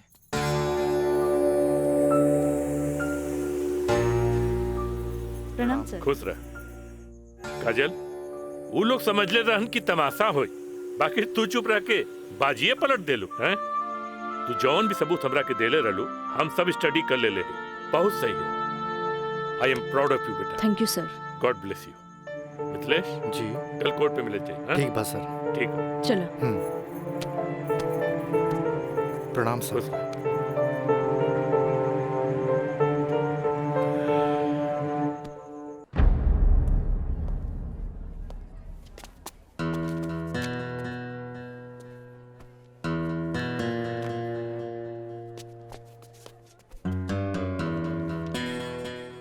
अदालत की कार्रवाई शुरू की जाए। जा बेटा।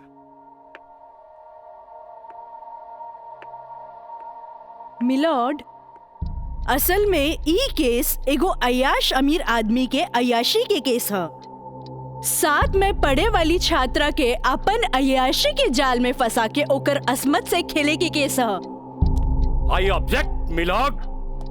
हमार वकील साहिबा के शायद दिमाग खराब हो गई बा जी। हमार मुवक्किल पर बेबुनियाद घटिया इल्जाम लगा रहल बाड़ी। मिलॉर्ड, जेकरा ई घटिया और बेबुनियाद इल्जाम कहतारे ओकर बुनियाद हा। हम चाहे कि इनकर मुवक्किल राजा के कटघरे में बुलावल जाए। इजाजत है।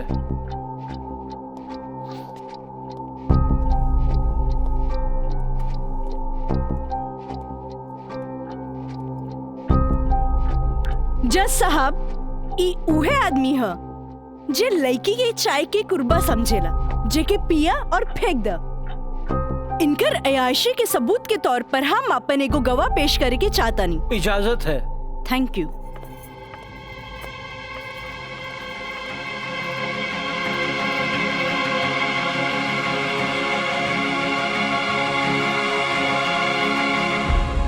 जज साहब, इस शहर के जानल मानल तवाइफ कस्तूरी बाई है। हाँ तो कस्तूरी बाई, ई जे सामने कटघरा में खड़ा बड़न, का आप इनकरा के पहचाने ली? अरे इनकरा के कैसे ना पहचाने? ई तो हमार पुराना ग्राहक राजा हवन। Good, thank you. अब जा सकेनी। हाँ तो जज साहब। I object milord. हमार वकील साहिबा हमार पर्सनल क्लाइंट के केस के रुख के बदलल चाहता रही। आखिर केस के ई बात से का वास्ता? वास्ता हाँ जज साहब, वास्ता हाँ। जॉन परिवार के रिस्पेक्ट के गुणगान हमार वकील साहब करत आ रहल बारन, वो परिवार के एक लौता बेटा के चरित्र से वास्ता कैसे ना रही? बताइए जज साहब। अब हम अपन अगला गवाह राजा के कॉलेज के प्रिंसिपल एनके गॉड के पेश करे के चाहता नहीं। इजाजत है। Thank you. प्रिंसिपल श्री एनके गौड़ हाजिर हो।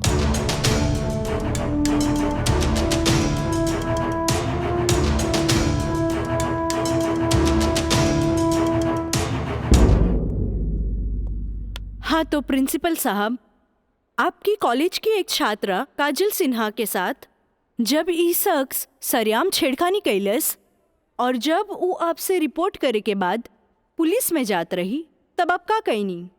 हम ओकरा के पुलिस में जाए से रोकनी और राज के हिदायत देनी कि आपन आदत से वो बाज आवे, काहे कि हम ना चाहत रही कि रसूखदार परिवार पर कोई आँच आवे। Thank you. नोट किया जाए मिलॉर्ड। रसूखदार सुनल गई ना जज साहब, हमार वकील साहब के हिसाब से जॉन परिवार पे एक भी क्रिमिनल केस ना हुई भी तो कैसे। खैर, अब हम सबूत के तौर पर रसूखदार परिवार के एक लौता बेटा के जिगरी दोस्त मिस्टर मयंक के पेश करे के चाहता नहीं। इजाजत है। गवाह मयंक हाजिर हो।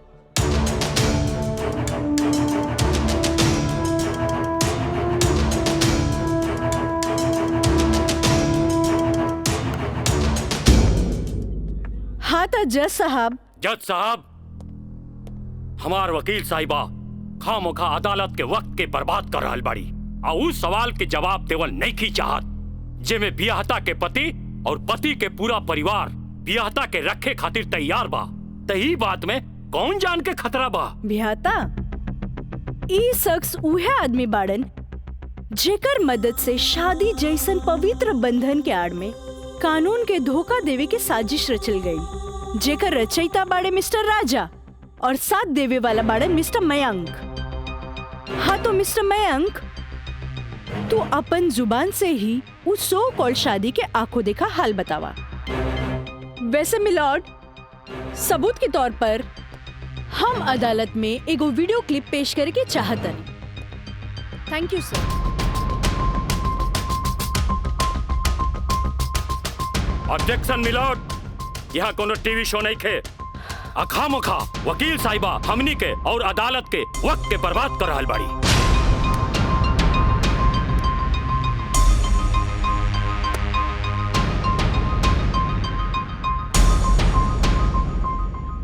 जज साहब, वीडियो क्लिप में साफ दिख रहल बा कि दुल्हा दुल्हन के दाएं बाएं ना बल्कि आमने सामने बैठाल गईल ह, जे हिंदू रीति रिवाज से बिल्कुल गलत बा। और ऐसे नहीं से भइल काहे कि पंडित से शादी ना करावल गई, एक बहरूपिया से पंडित के रूप धरावल गई। आप यही क्लिप के साथ पंडित के बयान खुद से देख ली। जज साहब, हम रेलवे कर्मचारी हैं। रुपया के लालच हमरा के नकली पंडित बने पर मजबूर कर देलस।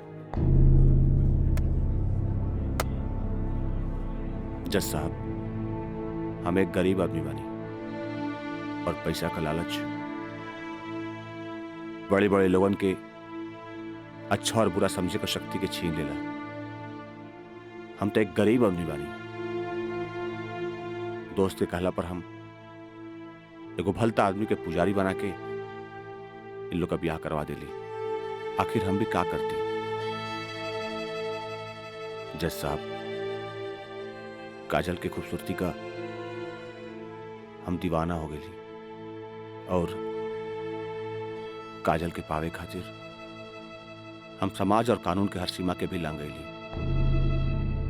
हाँ तो जज साहब, हमार दूसरा वीडियो क्लिप देखी जे ई साबित कर दी कि धारा 420 से शुरू हो करके धारा 376, 375, 362, 361, 120B के उ लड़की के साथ अंजाम दिल गल बा। और जज साहब, लगे हाथ हमार दूसरा वीडियो क्लिप भी देख ली प्लीज।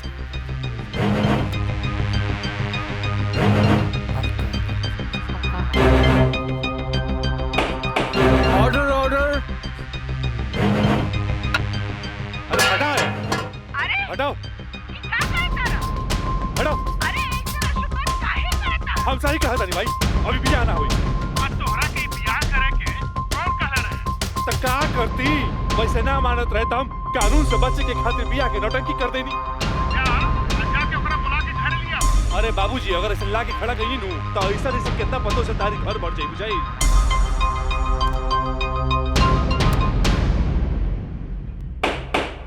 Order order. सारे गवाह और बयानात को मद्देनजर रखते हुए अदालत इस नतीजे पे पहुंची है कि मुजरिम का मकसद पहले से ही धोखाधड़ी से कहीं आगे था, क्योंकि उसका मकसद उस लड़की को धोखा ही नहीं देना था बल्कि उसके साथ शारीरिक संबंध स्थापित करना था। और यह भी साबित होता है कि मुलजिम ने बलात्कार को शादीशुदा जिंदगी को एक व्यवहारिक रूप देकर कानून को धोखा देने की कोशिश की है। इसलिए अदालत धारा 420 से बढ़कर इसे 376 एक रेप केस करार करती है और साथ ही महंग को इस अवैध कार्य में साथ देने के लिए धारा 120B को अदालत मुकर्रर करती है। धारा 376 के तहत मुलजिम राजा सिंह को 9 साल एवं उसके साथी मयंक को धारा 120B के तहत 4 साल बामुशक्कत कारावास की सजा देती है और पंडित देवी दत्त को नौकरी से बर्खास्तगी के साथ IPC 34 एवं 120B के तहत 2 साल की सश्रम कारावास देती है और अदालत जगदम्बिका पाल सिंह जैसे हर अमीर बाप को यह हिदायत देती है कि पुत्र के मुंह से उनके उल्टे सीधे कारनामों में बेटों का साथ न दे। और इन्हीं फैसलों के साथ अदालत आज बर्खास्त की जाती है। Thank you.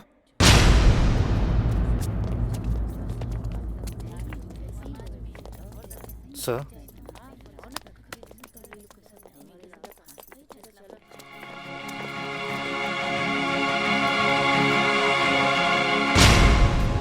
ए बेटा, हम तोरा बिना हम कैसे जियब रे?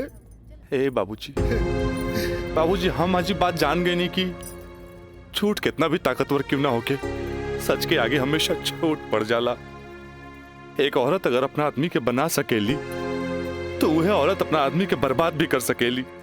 बाबूजी हम कबो औरत जात की इज्जत न कईनी, उनका के अपना पाव के जूती समझनी, पर हम भूल गए रहनी की जन धन दौलत पे हम इतना घमंड करे ले। बाबूजी वो तो एगो लक्ष्मी के रूप है।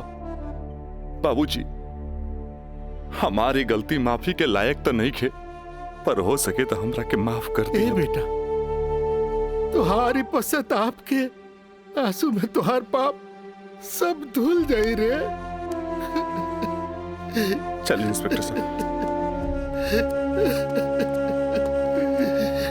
काजल, congratulation, I am really proud of you. Congratulation तो हमरा के बोले के चाहिए, काहे कि जीत हमरा लिए अकेले पॉसिबल ना रहे जी आप हमार साथ ना देती। Good, I am really proud of you Kajal. Thank you sir.